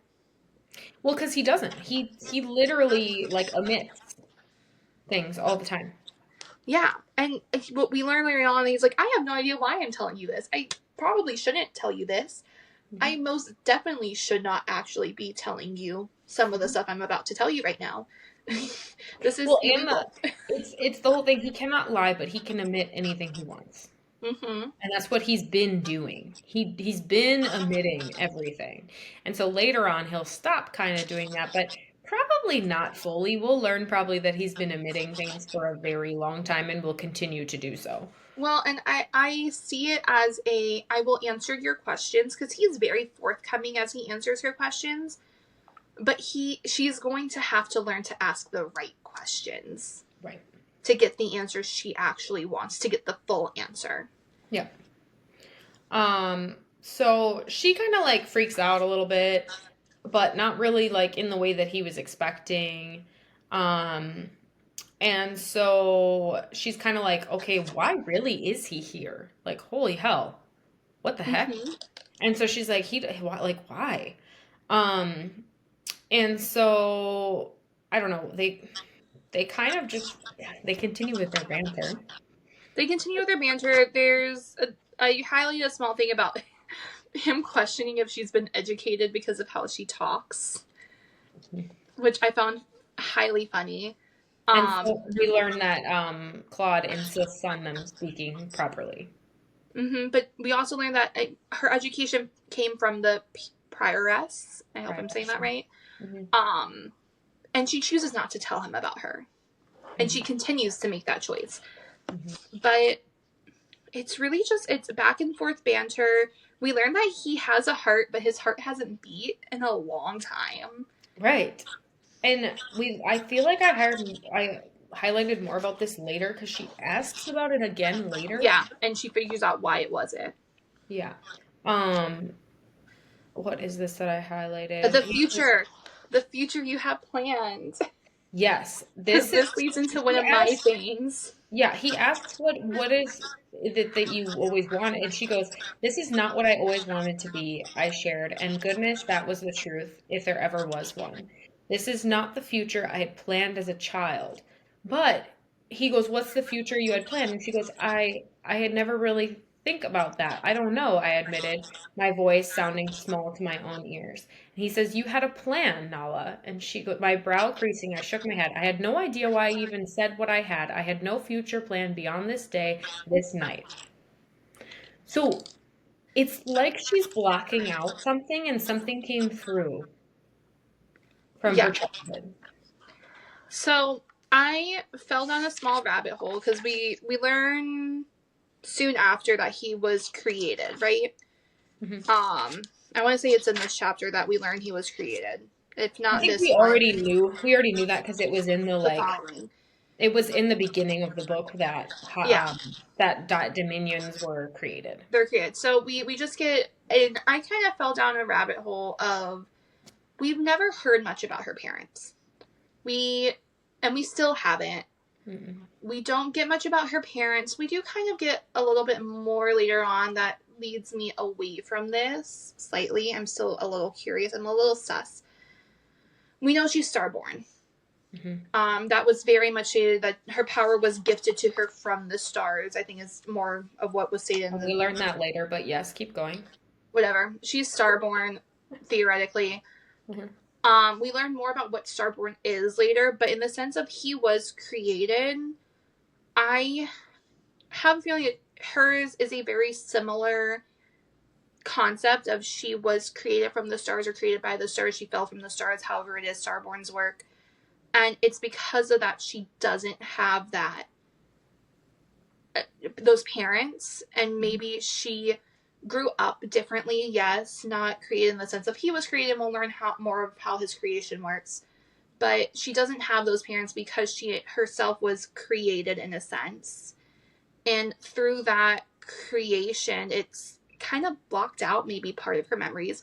Do I think she just randomly popped up as a 12-year-old girl? Not fully. But did she maybe fully come into consciousness as a 12-year-old? Did who Liz actually is fully start to exist at that age when she first entered Union City or when she first entered with the PRS is kind of where I'm at. I'm of thinking that she was born, but she was born in a much more friendly place than she's lived in with people who knew who she was. And mhm. that's where she was with the prioress, would be my guess, is the prioress knew who she was and was raising her to be who she was, right? But then something happened. We don't know what happened, but she got like, there was like a raid on the priory or something like that. And so then she got thrust into poverty. So then I'm thinking that that kind of like that ended for her, and she only has sparks of memory from living with the prioress. Wasn't so part of me also I have to go back to the beginning. And then I was thinking that she got lost because why was Thorn searching for her, right? Maybe because he always knew that she was with the prioress and then it got, demolished or raided or whatever and she got thrust and got lost. And then he was trying to find her, but then when he found her, maybe he didn't want like the let's say the court to know where she was. And so he left her where she was. Yeah. That's my only guess of what like that's my best recollection of what was happening because also she talks about when she was in the with the prioress that she tried to jump out of a window thinking she could fly. Yes. I remember that part. I guess I don't know, in my head I just bundled the prioress to being in that Mm-mm. Union City as well, which going back and rereading some of my notes, I'm like, oh wait, no, that's not at all what it says. So Yeah, my guess is that she was taken from there and dumped in the lowlands.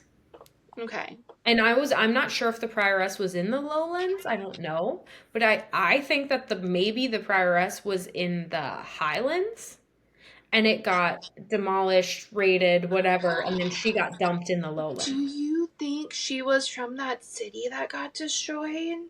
That Potentially. starts with an A, and I can't think It's not Astoria, Astoria. but that's what Astoria maybe? I don't know, but that's potentially, yeah. So I'm thinking that that's like she was born, but maybe she was born not necessarily like she was born to parents, but like they weren't who raised her because of what everyone knew she was. And so she got taken from, her parents, not in a bad way, but just to be raised What? by, let's just say like nuns.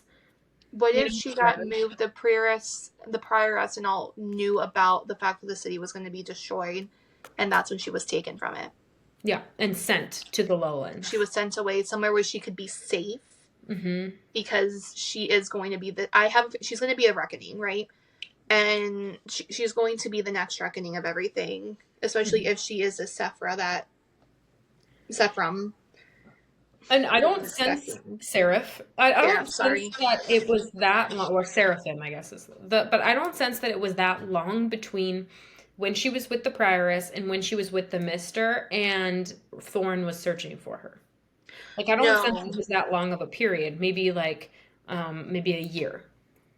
I, yeah. And it could also be one of those things. And thinking about this now, what if it was something where they went to destroy because that's what they had to do? That's what they were told to do in a sense. Hmm. But then the pure prioress tipped him off on it. She let him know, hey, this girl is wherever. Like, I sent her here. That's why they went looking for her. Right. He knew exactly what to look for. Right. Which is interesting because we learn about her eyes later, and maybe we'll talk about that later. But that's the really interesting part is what did he really see then? But we'll save What that for the did next he podcast. That's in the next one. see? What did he actually see? I think Anyway, the eyes are in this group, though. so yeah, so we get this sense that she has these like locked up memories from when she was a kid. And that she's like, I'm not really sure why I said that. I don't remember ever having hopes for anything other than just surviving every day. Mm-hmm. And then we kind of find out how she met Claude. Yep. We find out how she met Claude. We get a little brief info dump on her intuition, and she says sometimes the intuition compelled me to reach out to touch someone, to see or hear, and I never had been able to deny the urges. And we've heard that before, that she can't really deny her intuition. She kind of just has to go along with it. And then we learned that she met Claude because he was about to go down the street, and her intuition said, hey, go touch him real quick. Not in that way. Get your head out the gutter. She got it twisted. Just kidding. And it was very much you're like, oh, hey, maybe don't walk down there because you're going to get mugged. And the rest is history. Mm-hmm. Yep. And was she just wait hold on, this is maybe important. I focused on the feel and texture of his skin, pushing my mind against what I was beginning to believe was a shield, a mental one. The only a similar thing I could think of was when I saw when I tried to read Claude or Hymo. Theirs was gray, though. I knew of no lowborn who could do this, so this had to be some kind of highborn ability, a weak version of which had passed down to Celestia. And we know now, we will learn later, and we'll talk about it in the next chapter, why Heimel and Claude have shields. Mm-hmm. Why they know they should. Okay. If we go through and Bastion and them are proven to also have gray shields, please disregard this theory. But in the aspect that the only people with gray shields that we know of right now are Heimel and Claude, Mm-hmm. whose shields are gray. Mm-hmm. We see that Thorns is white, and those are really the only shields we're currently seeing. I don't trust Heimel as far as I can throw him. Do the shield colors dictate intent? Do the shield colors show us, hey, this is a gray character, this is a character we do not trust, this is bad evil, versus his shield is white, he is somebody on my side, he is somebody I can trust, because her powers and her intuition go hand in hand. So I started kind of looking more into colors because, again, everything is stated for a reason. There has to be a bigger reason as to why specifically their shields are gray and his is white. Which kind of works against my theory that I'm kind of remembering right now that I had taken a note on that I missed, is that he's Lucifer. So the only note I think that I have about him being Lucifer is when she finds out who he is, he says, you shouldn't believe everything you hear. And then she says, sure, I mean, you can take a lowborn soul. He says, just because I can doesn't mean I have. So I think it's interesting. So because he's a prince, he can take souls? Possibly. I am going to counterpoint theories of like being able to like control those souls. I'm going to counterpoint it going against your theory in the sense of just looking at who Lucifer is in a purely characteristic manner. We're not going to go into the religion of this. This isn't a religious podcast. I am looking at these characters in the context of a story. Fan theory. Yep. A fan theory, if you will. Please do not cancel me.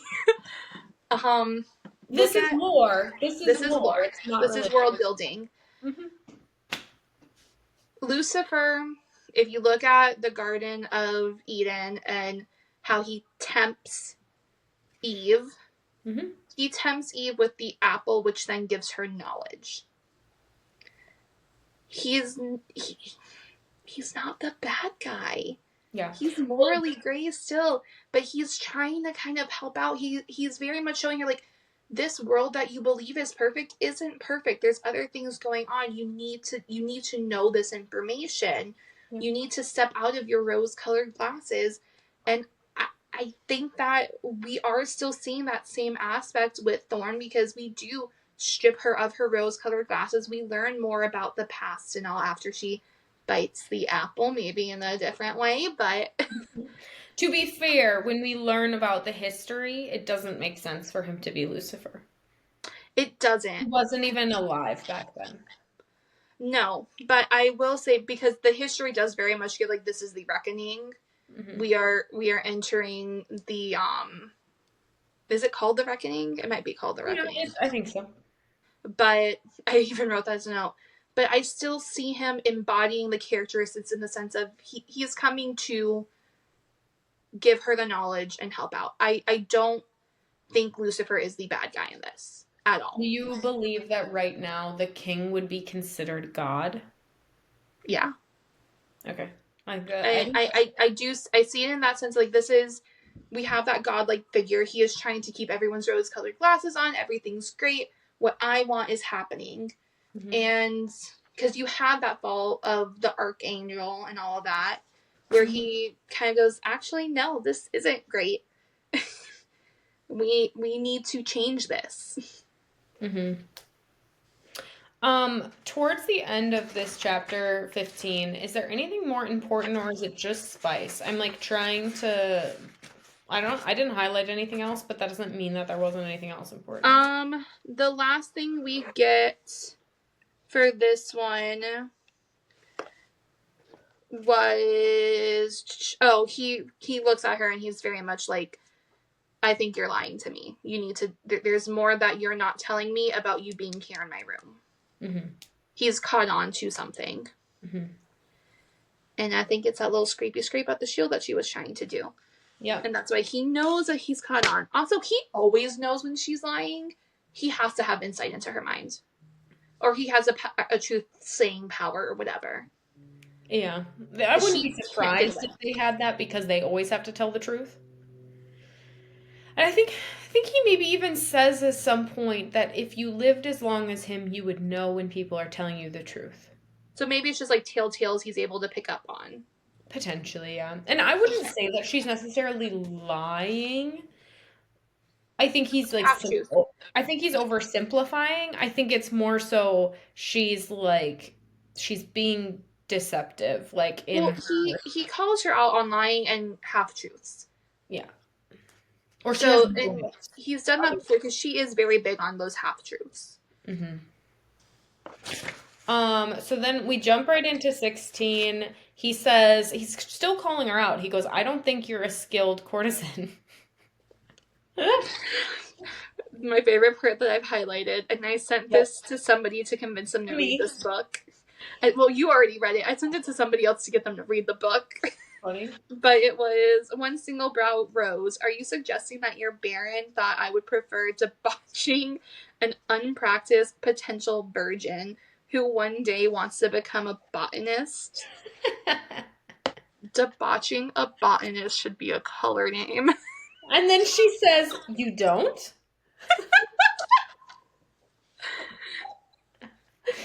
And then she says, "I am no virgin, Your Highness, but truth is not necessarily as important as perception. So if you believe me to be an unpracticed virgin, it didn't stop you from engaging in debauchery, did it?" It didn't. No. No, it didn't. So that's what I And really it like. still hasn't. Yes, the clever, witty banter that JLA does is like unmatched. Like unmatched. I've Oh my never read god. such good witty banter in fantasy as hers. And it It's just goes on and on and on. Like I've read it in very like what do you call it? Like small portions in fantasy, but I've never read witty banter that just goes on for like 30 pages. mm-hmm. And it just keeps going. But I'm never wrong. Hmm. I mean, this is really just more space. Yeah, and it is literally just like they're going back and forth.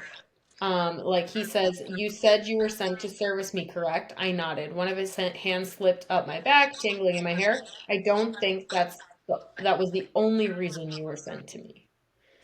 And Yeah. he says, "While I find your little lies and half-truths to be strangely amusing, this is not one of those moments." His fingers found their way to the nape of my neck, so right where your hair is like the most sensitive. "Trust me when I say it would be very, very unwise to do so." So he's like constantly like threatening her, which I find very interesting because he's very cognizant about the fact that they're not on the same side right now. No. He's sleeping with the enemy, Yes. essentially. And he's literally. very aware of it. And I think he's still trying to test the waters with her. Uh-huh.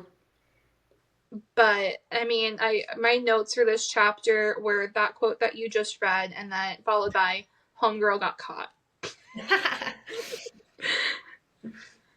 I mean, um, she's having her fun, so but then they kind of go into more about how Claude is stupid. he really is though. Your I Baron is literally a have fool. highlighted "Your Baron is a fool." Hmm.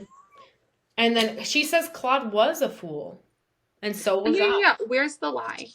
Hmm. I He haven't is. found it yet. He is a fool. And then he calls, they go back and forth. He calls her Nala. She's like, don't call me that. She always says that. Um, The one banter I have highlighted right now was, "You behave as if you expect violence from me at every turn," he commented, taking the towel from me. "I know my kind can be unpredictable, but have I behaved in a way that would give you pause?" I swallowed. He looked over at me as he drew the towel across his chest. "It's an honest question." "Well, you did take me to the ground that night in the barn and threatened to drown me in your blood." I wasn't quite aware of myself at the moment. mhm, But they are kind of, she's like, "Well, you have done these things," but she doesn't hold it against him. mhm. And he's very cognizant of, like, "Yeah, I did do that, didn't I? Huh." You have to remember too, like, to a certain extent, she is an abused woman Mm-hmm. because of the way that her living situation is. She is an abused woman, and so when he misbehaves, us as readers, we're very happy to just look past that. And so is she because she's used to being mistreated, like in Yeah. general.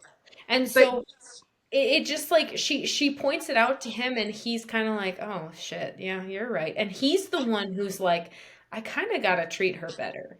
Like he kind of realizes he's like, "I got to treat her better," and versus he she doesn't ask him to. and he becomes very aware. We'll get into this more, I guess, the next set, because of a very fun conversation they have about consent. Uh-huh. But he's very much, and he's always been very mindful of her. He's asked her to do certain things, and he does not push her past her limits. I think that it's more so the reason that he cares after the fact, like so he asks her if she's okay afterwards, is because he's not used to having to ask. Mm-hmm. So he's like, "Oh shit, are you okay? Because I was actually pretty rough with you." Normally he probably wouldn't ask. And I don't think he's used, and I think part of it, it's that coming into compassion. He's becoming compassion where he actually does care now. He might not have cared before, but now, or at least with her, he does. Mm-hmm. Yep. And so this is where he asks her to stay. And it's very like this is when your heart starts to kind of pitter patter for the first time. Before that, you're Before like, we get into that, he tells her why he's here. "Oh yeah, that's right. Go ahead." He tells her why he's here, and he specifically requests, he gets into, like, let him know, "I'm here because The oh, what Iron is it? I'm not here for the teats. I'm here for the Iron Knight. But do not tell him you confided in me. Like, do not tell the Baron that you let me know you were here because of this." Mm-hmm. He's looking out for her. Mm-hmm. He senses that should the Baron find out that she very much told him blatantly, "I was sent here to seduce you so you could give me information," something bad would happen. And this is where we kind of realize he really does, like as readers, he really does understand her power already because he's giving her the information because he knows she couldn't get past his shields. Like, Mm-hmm. so otherwise, how else would she be trying to fetter out this information, really? He already was saying that she's not a good courtesan. She's not like sneaky. She lies. It's not, she's very like easy to tell that she's lying. So, like, he knows. And he's just giving her the information because he knows that the Baron probably sent her because of her abilities. And then she throws in, um she asks, is that the kind of information you were seeking when you were here before?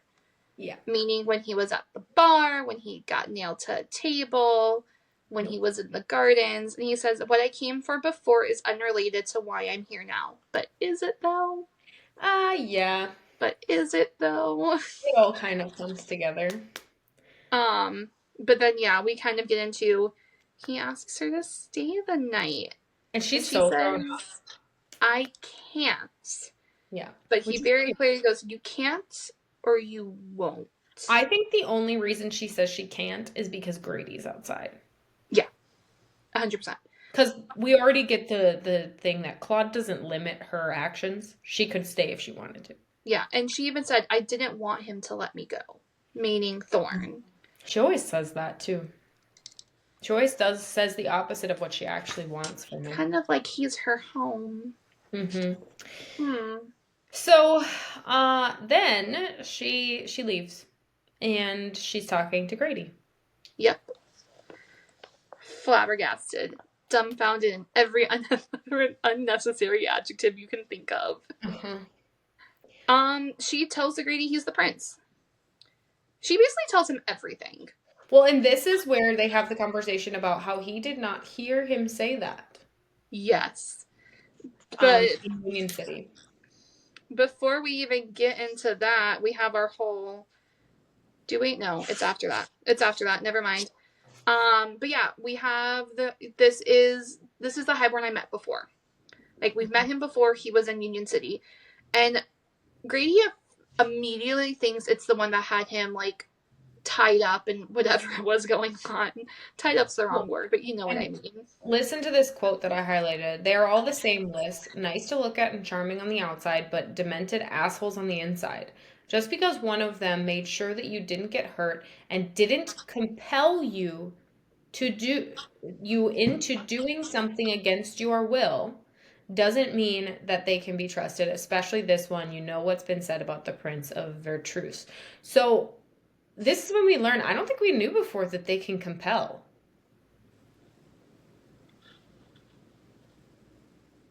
I think she's mentioned it offhand when they were first in the shower together. Okay. So compulsion is part of a highborn's power, yeah. Which is interesting because compulsion is such an underrated ability. The people who have compulsion, and JLA is guilty of this in the past too, the people who have compulsion as a power never use it as often as they should. Mm-hmm. So just pointing that out there, because we've never seen him use it so far. And it's even there. He goes, "Is it not the one that grabbed? It's not the one that grabbed me, is it? Good gods, no. It was the other one," I assured him, frowning as I realized then that Prince Thorn had also led Mister to believe he was a lord that night. Because that's what she always had him in her mind, as a Highborn lord. And then, like, are you sure? And she goes, yes. And he goes, that's one hell of a coincidence. It was, except I didn't believe in coincidences, and neither did Grady. She says that a lot with Grady. Every time they're talking, they always say, that's such a coincidence. It's like multiple times and then she says, we don't believe in coincidences.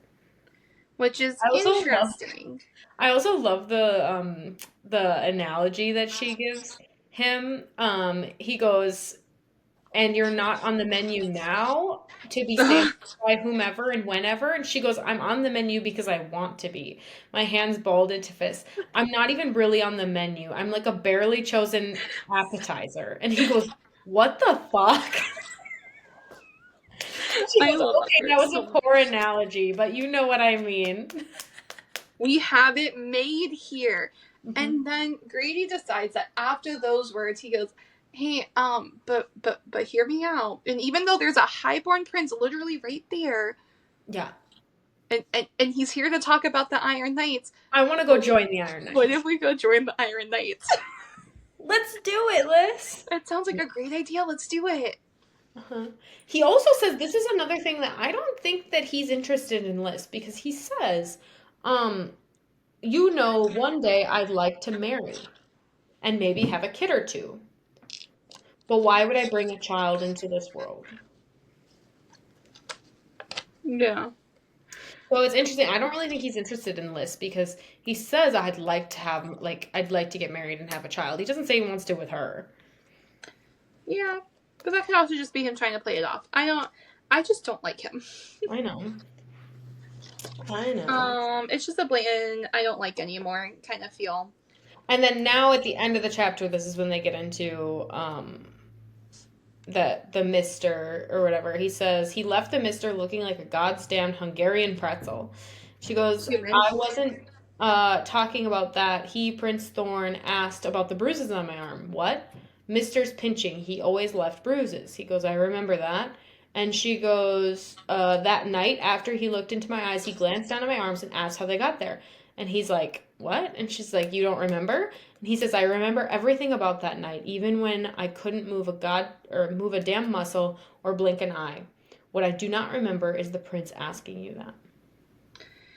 Yeah, and then we kind of end the chapter on I opened my mouth but I didn't know what to say as I sat back. I knew that I heard him, that he had spoken to me as he held my arm, and then he put a finger to his lips and grinned. But how could Grady not have heard him? And how could I have? Mm-hmm.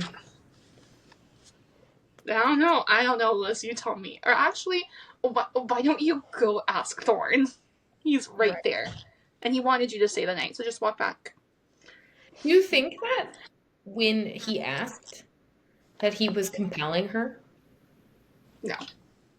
Because she never even said anything. She never told him. She just looked over at Mister. Maybe she can resist compulsion. Maybe. Because usually compulsion is in the head. I don't get the sense that he's ever done anything to compel her. Sure. I don't know why that's the vibe I get, but I don't feel like he would do that to her. Yeah. And I feel like if he ever does, it's going to cause a really big fight. Yeah. So, and at some point she'll ask, have you ever compelled me? And he'll say no. Because that's usually what happens. The next chapter is the next morning, and Heimel is going to bring her to Claude. It's really the fact that one of the first words this man says to her are, you're no better than me. At the end of the day, you've become a little more than a whore who can sometimes see the future. Sir, I'm going to need you to take several seats. Because right now, A, she knows a lot more than you do. B, I don't think you fully get it. She quite literally has a prince in her pocket. Because he will probably burn the world down if she asked him to. Mm-hmm. And C, Heimel literally grabs her wrist. I don't know if it's in this scene or I in think another it's right one. after. It's after this Claude scene, but we can talk about it now. But he leaves bruises, and people and the prince very much wants to know who did it. Yeah, I think it's interesting that she decides not to tell him because of Grady. Yeah, I guess he does threaten Grady right after that. So he doesn't threaten her; he threatens Grady. He got lucky that he did that because I think otherwise she would have told him. Oh, 110%. So she brings him to Claude, and Claude's like, sit, and then she gets mad right away and being like, you just brought me into a highborn prince's room without telling him I was arriving. Did you know you were sending me to highborn? Yeah, I didn't tell you that? No. Also, did you know he was the prince? He's the what? And did you know that you didn't tell him that I was coming? I thought I did, I swear. My deepest apologies. Mm-hmm. But even then, it goes from, oh, my deepest apologies. Are the rumors true? Are they as well endowed as they said they are? Yeah, he's so unserious, it's ridiculous. And he also, the first thing he wants to know about is, the juicy details. He doesn't even ask her really about the politics. Yeah, he doesn't ask her about the politics to begin with. He wants to more so know she'd enjoyed herself sexually before he knows about anything that he actually sent her there for. Yeah. So that's just to tell you where his priorities. Come on, man. He's like, give me the tea. Basically, he's just a little, gossiping friend, give me the tea. Yeah. And then he says, all I know is his name, which is why I sent you my pet. I assume he's some lord of the king. The king keeps close at the capital. He's not just a lord, I told him. He's not even a lord, Claude. He's the prince of virtues, whatever. Vitreous. Virtues. There might be a pronunciation guide, y'all. I'm not. Yeah. Not this one. Mm-hmm. And then Himmel's the first one to react with, holy shit. And then Claude, are you sure? Yeah, I'm pretty sure, I'm sure. And she's getting so upset at people asking her that. Because this has happened several times. So are you sure? And she's like, he's not here to collect money from you. And he's like, no shit. I And thought so you'd be they more talk about why. relieved. Yeah, they talk about why he's really here. And again, anytime that the knights are mentioned, Claude like doesn't really give a fuck. No. He's like, Which we find out why. oh, that? Oh, Oh, okay. them? Okay, whatever. They're Whatever. nothing. Yep, no big deal. And then she starts to go into, yeah, like the prince would have been a lot harder for you to read than the Lord. He looked at Heimel and frowned and then goes, you need to leave, basically. Like, leave the room. So he kicks out Heimel, which I think is very interesting because Heimel knows that she has powers, right? He knows. So why did he decide to kick him out? I don't think he fully trusts Heimel. But he also says that the prince would be far harder to read than a lord. So he also hints ahead of kicking him out that he knows like more about her powers than he lets on. Yeah. Yeah. And because I'm trying to briefly skim over what happens after he kicks Heimel out. Mm-hmm. Which, I mean, after he kicks him out, he really just He doubles just down. builds Like, her did up. you enjoy your evening or whatever? I think him kicking Heimel out was a bit of a power play. Mm-hmm. I don't think there was full intent, but I also wonder if he almost intended to tell her more and then stopped himself. Mm-hmm. And the information that Claude knows and the reason why he knows more about her powers is information Claude does not have, nor does he want. Not Claude. Himmel does not have, nor does he want Himmel to have. Well, and Heimel. so they really just kind of talk about like he just wants to know like how far everything went and then he kind of feels her up a little bit, whatever. Um, there's really not much happening in that like interaction other than that. Yeah. Um, but what happens right after is he says something, I'm sure my cousin already took care of that for you today. So this is Heimel. Then again, that would have been unimpressively quick. Um, Mm-hmm. Heimel didn't move. What did he want to talk to you about in private? He demanded. Was it about Prince Rainier? Which is weird, right? She didn't respond. And then he says, he just asked me in the hall to send a message to the Prince of Primavera requesting to meet, but wouldn't tell me why. That's sketchy as fuck. So Prince Rainier is the Prince of Primavera. Yes, that's sketchy. Yes. Super sketchy. Yes. So Claude did that. That's sketchy. Yeah, and you get the sense almost that they meet with him, I want to say, before they meet with Thorn. I could be wrong. I actually don't know when they meet, when they have that They official meet meeting. with Thorn tonight. Okay. So, and I wonder if it's sketchy in the sense of, well, I want to get another side. I want to make sure what he's telling me, because I don't think they fully trust him the way Liz does. Or he's scheming with this guy. And he's like, Mm-hmm. uh-oh, Prince Veratruce is here. Why? Why is he here? Our plans are going awry. Like, my guess is he's scheming with him. Well, but I also know that Prince Rainier is still on the side of the king and all. Yes, He's but I not. don't think He's not the rebellion leader. I don't think Thorn is on the side of the king. Oh no, I don't think Thorn's on the side of the king So either. I'm guessing that, uh, well, actually though, yeah, I get what you're saying, but I actually, we'll talk about this later. I think that Claude is on the rebel side. Yes. So I don't know. I don't Which know. again is interesting why he wants to meet with Prince Rainier, unless Prince Rainier is also in on it and they just don't know. Yes. And that Um, hasn't been fully discussed. and then I highlighted like two things after this with Heimel. So, um, the back of Heimel's other hand cut through the space between us, aiming straight for my face, but I somehow was faster. Faster being italicized. Yes. So she's like got some like all of a sudden some like physical like specialties. And Uh-huh. then a series of this is super interesting. I have this highlighted as Super well. interesting. A series of tingles rang down the back of my head as images flooded my mind. Horrific images of Heimel taking his own sword, impaling himself on it. My grip tightened on his arm. A coldness ramped up inside of me, an energy, a power. What I saw was no future set in stone. It was what I wished to make Heimel do. So she has compulsion. She has compulsion that's not fully unlocked yet. Yeah.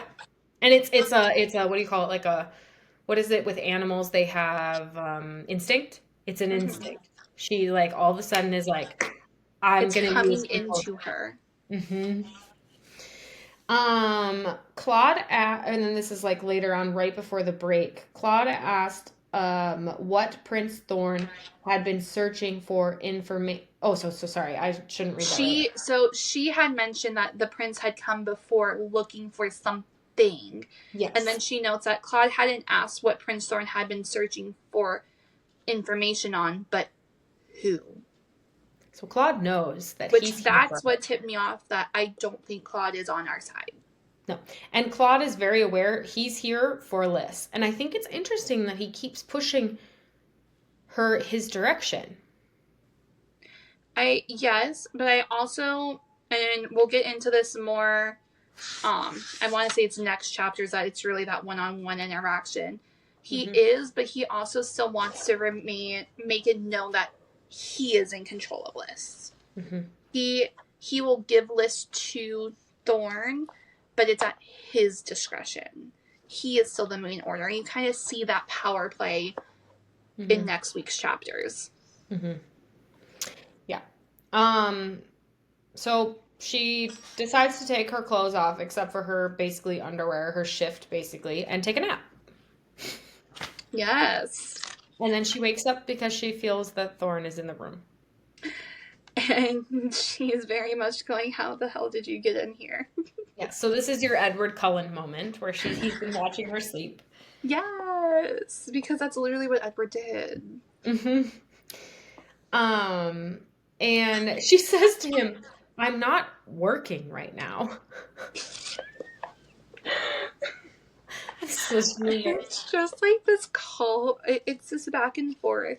And he He's says, like, it pleases me greatly to hear that. because I'd rather our interactions going forward be between you and me and not dictated by a third party. Which, like, he, again, it's the whole, he wants genuine contact with her. Another one of I highlighted this as banter. She says, I locked the door, and he goes, do you think a simple lock can prevent me from being where I want to be? My stomach dipped. Well, that's somewhat creepy. And that just keeps coming up. Well, maybe as to how I knew which quarters were yours, I have my ways. That's also creepy. Hmm. He goes, he said, what I just said was also somewhat creepy.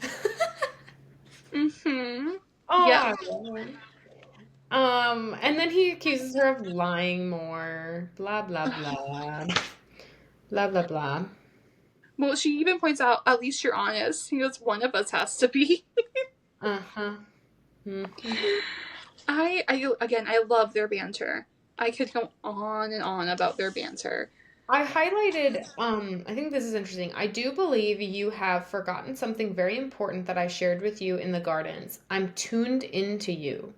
I know exactly what has caused every catch of your breath and race of your pulse. At first, that sounds really just like what do you call it, like romantical, like whatever. But I actually feel like this is like a bond thing Mm-hmm. that he's hinting to, that she's not like understanding. Like she just assumes that he's tuned into everyone, but I don't think that that's the case. I mean, he has heightened senses as a highborn, but I do think that he's like specifically tuned into her. And he also keeps pointing out that he's never wrong. Right. Which, I mean, that might be important later, y'all. And Right. then the who hurt you moment of the book. Who bruised you? Another one. Another one. This is 3. This is 3 now. Yeah. I've kept track. It's fine, you guys. And she's like, nobody. I told you it's nobody. You're a terrible liar. I don't know. Like, I didn't know these existed. It happened while I was gardening. He is convinced it was Claude. Mm-hmm. And she goes, it's not Claude. He treats me fine. He's very like worried that Claude doesn't like treat her okay, you know? Yeah. He kisses the boo-boos away again. I highlighted, so this is now she said that she doesn't want him to let her go, right? Ever. Now she's saying she wants him to chase her, right? So he says, I wanted him to chase. And then she says a little bit further down, but I thought he wanted to give chase. So I've read a couple fantasy books where part of the like bonding of mates is chase. So it's one of the things where in order for like the bond to like snap into place, like they have to like he has to pursue and chase her, and then they get to bangity bang bang wherever. It's funny So you should say that. I know. So I was wondering as I was reading this, I was like, I wonder if that's like a thing in this universe, because it's like her instinct is wanting that. It's funny you should say that, because I'm pretty sure we see that exact thing happen later. Well, except that I don't necessarily like I don't feel necessarily like a bond snap into place or anything, but I don't. I feel like with them getting closer, and we can dive more on this in the next chapters as well. Mm-hmm. It's we see her discover new things about herself. Mm-hmm. So, is it this chapter or next? This chapter, like the next page, we get the eyes. Yep. Her eyes for the first time are a different color, but that it vanishes quickly. Right. It's instantaneous. But we've also already seen her get more attuned to certain powers. We'll see her be able to now reach out without touching somebody exactly, Right, to get into their mind's eye. Well, and within a couple pages, there's like 3 things. Yeah. She moved faster than she basically thought was possible. Compulsion kind of started to come as like an urge for her, and then her eyes. It's within like 10 pages. Yeah, and it's coming after more or less their first union together. Mm. Proximity. Mm-hmm. Proximity and extended amount of proximity. I wonder as if when we start spending more time with him frequently, more things are going to come out of the woodworks. Right. And this is actually too where before that, like her eyes, this is where they have that conversation about how he's not a compassionate being, but he's shown her compassion. And then she says that she's seen multiple instances in which he was compassionate. Yeah. But only since meeting her, because that's really the only frame of reference she has. So he like gets kind of uneasy about that and then leaves. Yeah, so she says, I also said that wouldn't have stopped me from doing so. My stomach dipped. Yes, but you also said that you thought turning a soul into a ray was unfair. If you were incapable of feeling compassion, wouldn't you also be incapable of feeling remorse or even guilt or even fairness? Prince Thorn opened his mouth, but he said nothing as he stared at me. Seconds ticked by, and I thought he paled a little. Mm-hmm. You're right, he said hoarsely. So this is like struck a nerve with him. This is something he has not noticed about himself yet. And then he himself is changing. Yeah. And then he leaves, leaving me to wonder why the idea of him having compassion would cause him such an obvious unease. Mm-hmm. It's really interesting. Then she goes and looks into the mirror, and her eyes were mostly brown. There was a shade pale blue that wasn't normal at all, but then she shut her eyes, took a breath, opened them up, and they were gone. And since then, each time she's kind of gone to a mirror, she hasn't seen her Yes. eyes be different. And then Heimel comes to fetch her again for dinner, essentially. And she goes to Well, Maven. and this is when Heimel threatens her. So he hadn't threatened her yet Hmm. about not saying anything, but he threatens her, and it makes me wonder if she even knew the bruises. I think she was generally caught off guard by those bruises. When Thorin first pointed them out. I think she said she thought it would bruise, but this is the first time they appeared, you know. Yeah, Like she thought it would bruise, but he was the first to notice them. but so Heimel calls her out. Like, I wouldn't say anything about it if I were you. You cause me problems. And she kind of just, I'm like, what? You're going to cause me problems? And he goes, no. I'll cause your beloved Grady to have significant issues. So he's hitting her where it hurts. He knows that she doesn't really care if he is a menace to her, but she does care if he's a menace to Grady. Mm-hmm. And so now we're finally into like the probably one of the most interesting parts. Yeah. So we are So now in you the would dining think room. also, by the way, we're gonna get into this next podcast, but you would think that in a dinner party full of people, right, that we wouldn't quite get the world building mixed with spice, but oh, she still gets it in there. Listen, anywhere Claude's involved, there's gonna be spice. That man cannot keep his hands to himself. Literally, Hmm. literally will not keep his hands to himself. So in the beginning, Claude is pissed because he's like, "Where the fuck are they?" Mm-hmm. So they must be late. She's also kind of disgusted by how much food is around, and so she says she's going to ask that people bring it down to the local like priory or whatever. Yeah, she doesn't want anything to be wasted because she's used to saying that stuff, right? And then Um, show up. I want to make sure we get their descriptions in here because I kind of get sometimes like I always ignore descriptions and then I have it. whatever. Yeah, go ahead. The first highborn to enter was one with skin a rich shade of brown and dark hair shaved to a fade along the sides, leaving the short dreads along the top shaped into a mohawk of sorts. His broad, stunning features were highlighted by the neatly trimmed beard framing his jaw and mouth. Flames flickered above the candles before going completely still as he crossed the space. His eyes were like Prince Thorn's, the blue and green more vibrant, though, as his gaze swept to where we stood, slipping past me and then darting back. This is Bastion. Can I also say that JLA does a really good job of representation typically in her books, Yes, which I I've really, really noticed. appreciate. Like in FBAA, she also has, I think, maybe a few main characters with good representation. And then she also like does really good with like bodily representation as well, which I really like her for that. Yeah. Keep And going. then we go into the second highborn guard lord person. One as tall as the first, but not as broad. The sharp, striking features were a cool shade of fawn, a startling contrast against the onyx-hued hair that fell over his forehead into low, wide-set, narrow eyes that were such a pale shade of blue and green. They were nearly luminous in the candlelight. There was no brown that I could see in his irises, nor did he have the same amount of phrenetic aura of energy as the one who entered before him, but there was an undeniable, keen sense of power as he gave us a once over. And then Thorn enters. I want to earmark the fact that it seems like Bass is just as powerful as or similar power to Thorn, but the other guy is less, maybe. Yeah.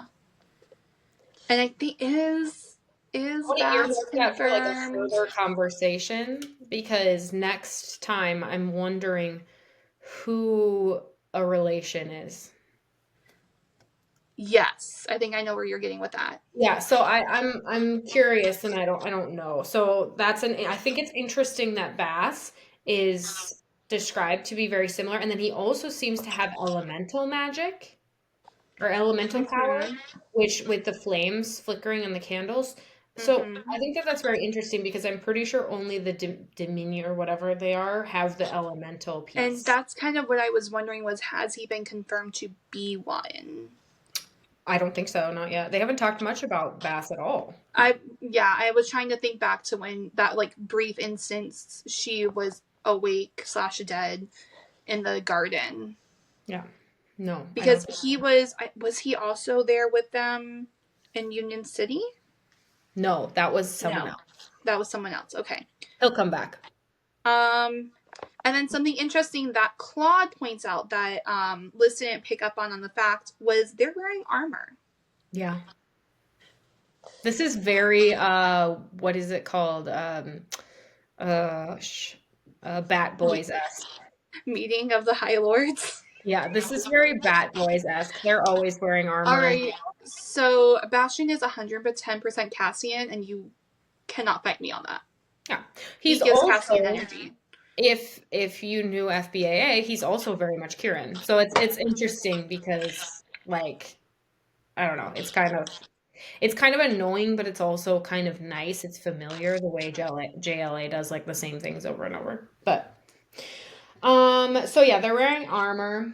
Um and then Prince Thorn immediately is kind of like, why is Heimel here? And I think that Yeah. And I think Claude immediately thinks he's thinking of Liz. I don't He think goes, he I don't cares care about about her being I don't think here. he wants Heimel. So he says it's his cousin or whatever. Now we're gonna have to be like super careful to kind of like not, you know, Go see over to next week's chapters. yeah. So Lord Okay. Raziel and Uh, Bastion. Raziel. And she clocks it immediately as Bass. Bass, because she did hear the name Bastion and then Bass, I believe. Or Hmm. she heard Bass and then he told her Bastion. Yes. And they immediately kind of start talking like, how's the weather? Yeah, we immediately get small talk. Small talk. But honestly, I've highlighted this because this was a line that I'm just like, oh wow, that is me. It's who's Bastion's talking about the city and it being peaceful and how lovely he goes, and as are your manor grounds, very lovely scenery you have here, especially in the gardens. Yeah. Oh Bass is gods. mischievous. Oh gods. Yeah. Would it be considered dramatic for me to wish the floor would open up beneath my chair and swallow me whole? Hmm. I also think so he asks Claude kind of teases her about her talking about the variety of species of sedum. Yeah. And Prince Thorn like immediately is like, "Well, tell me all about them." And they go on for like a couple pages talking about sedum, and everyone else is like, "What the hell?" And he's like super like raptured by her. Very engrossed. Yes. And she just assumes that it's like fake, but we learn later on that he actually is interested. Yeah, and even Bastion speaks up, going, "Oh yeah, like I we have them in the Highlands. I know because I too think they resemble cauliflower." Hmm. And Claude's very much like, "No, no, no. I need to recontrol this situation." Which I Back will to note me. you too, though, that like the the difference in patience between the two is because of the lifespan, probably. Yeah, So like Claude has a shorter lifespan and has a lot less patience for this conversation than Lord Thorn or Prince Thorn, who has a lot more patience for this conversation because he's lived forever and he finds weird stuff like that interesting because the older you get, the more you find that kind of stuff interesting. you want Versus, to know the ins and outs. You like, yeah. but it's also one of those things where when it comes from somebody who you genuinely care about, and Liz is now somebody he genuinely like. We're getting that feeling that she is somebody he cares about. You're gonna take interest in the person you care about's interest. You're gonna want to know what they like and things like that. And Yeah. he can see how engrossed. She told him she wanted to be a botanist. Of course, he's gonna want to know about her plants. Uh-huh. But Um, then, good. pet gets announced. Yes. I don't want to skip over that. Yes. Well, they talk about how they got there, and that's neither here nor there in the conversation. Hold on then, though, like about how they got there. So then this is also, you were looking for this. I opened up my senses. I created a string in my mind connecting us. This is bass, I think. A white wall became visible. The White. shield, I pictured my hand stretching out, brushing against it, and then I pictured my fingers digging into the light, scouring the wall. The shield split. And all at once I heard, oh, it was the commander. How in the five lands has this man kept a city afloat? It's very obvious that they feel like he's the stupidest person in the world, because when they're talking Yes. about traveling, they're asking how they got here, and they're like, obviously by horse. Like, why would we travel by sea? Yeah, but each one of them is a white wall. Yes, white. Mm-hmm. Which, again, could it be just because they're highborns, or could it be it's because these are characters we can trust fully? Yep. I'm going to go with the latter, because it's my theory. Yes. And so we get kind of like a little sense of like the geography here. And then he says, "My apologies, pet. I do get a bit animated when I speak. Got it from my mother." Pet? Prince Thorn queried softly. Is there an animal in the hall that I'm unaware of? A hound or even a cat? Like, he is giving Claude a chance to take those words back. And like cover it. Like be like, "Oh yeah, there's a cat." "Goodness, no," Claude laughed, tipping his head back. "It's a term of endearment for Liz." "Is that so?" murmured Prince Thorn. "What a fitting endearment." Which is kind of like a stab at how she's allowing herself to be treated. Yeah. Like he's literally like stabbing at her and saying like, "This is what you get." Well, and she stabs back because she goes, "Well, it's far more fitting than other endearments." Mm-hmm. Mm-hmm. And that's when he goes, "Well, I can think of at least one better suited." And Claude goes, "Oh, you can? I'm dying to hear what you think would be more fitting after spending such a short time with her." Yep. And then they change the subject. She does. Yep. She tries to change the subject, and Bastian goes, He just answers her question and then turns back to him and goes, "So what endearment?" What were you thinking of, dude? And he says, "Nala." And The commander. The commander sounded like he choked. He was not expecting that. Mm-hmm. And Claude doesn't know what it means because it's very clear that only highborns know this language. Mm-hmm. And Bastian wants to know which specific meaning. Mm-hmm. Mm-hmm. Which she opens up her mouth first and goes, "Well, he thinks I'm stubborn and ungrateful." And Claude's like, "The fuck you mean ungrateful?" Yeah. And the prince is like, "Yeah, no, I was gonna say brave. But sure, go with those." And then they forgot the good meaning. Then they switch. No, the commander switches because he's like uncomfortable, I think. The humidity here is quite unbearable. So I think they don't want to go into the last term of it. Not at all. But I'm dying to know. I know. It's love. It's me. It's something in that line. They don't want anyone else to ask. So they move it. They're like, anyways. And then they drop the bomb that they will be here for some time. Yeah, I cannot answer. We'll be here for some time. And that's it. That's where these chapters end. I love it. I love every part of this section. I even love even more the next section, to be honest. The next section was so much fun to get through. Mm-hmm. And it's one of those things where I did have to stop myself from just finishing off the book because I don't want to give myself too much knowledge. Yeah. Mm-hmm. I read like the first sentence of the next chapter of chapter 31, and I'm like, "Oh."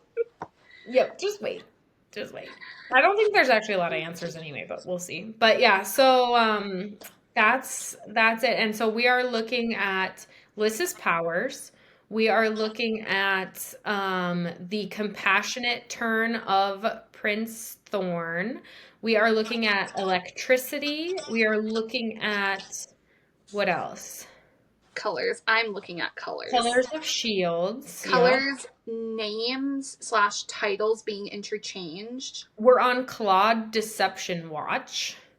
Mm-hmm. And we're on Don't Trust Grady Watch. don't trust Grady watch. We're curious about what is Grady hiding from Liz, because Liz is hiding He stuff from has him. to. So He what's has to be hiding something. yeah, and we're looking at yeah, I mean, oh, and Maven. Maven, and what is Maven's deal, and because she has to be more important than just a one-off character. There's no such thing as one-off characters. No. Not in this, it doesn't seem. No. Everyone has a bigger purpose. Even the guy that died within 2 seconds has a bigger purpose. They haven't even talked about like servants or like anything else. So every single character is important. And the servants we have heard that were very like briefly named serve the purpose of telling us who they believe Maven was. Right. Yeah. And really, it was only the courtesan we already know of. It starts with an N. I can't remember her name right now. Naomi or no? We heard Naomi, and then Victor, a random other courtesan, I think. Yeah, and then there was a cook. Yeah. But we'll just gossip. So yeah, that's where we're at. It's super exciting. And I honestly am so, like I said, it's like reading rereading a fantasy book and being able to go in like eyes wide open and being able to like pick out all the interesting stuff. Ugh. Anyway. So that's it, y'all. That's it. Until next week, or for Dana and I 5 minutes from now or whatever. Let's see. And it doesn't want me to click. It wants us to keep going.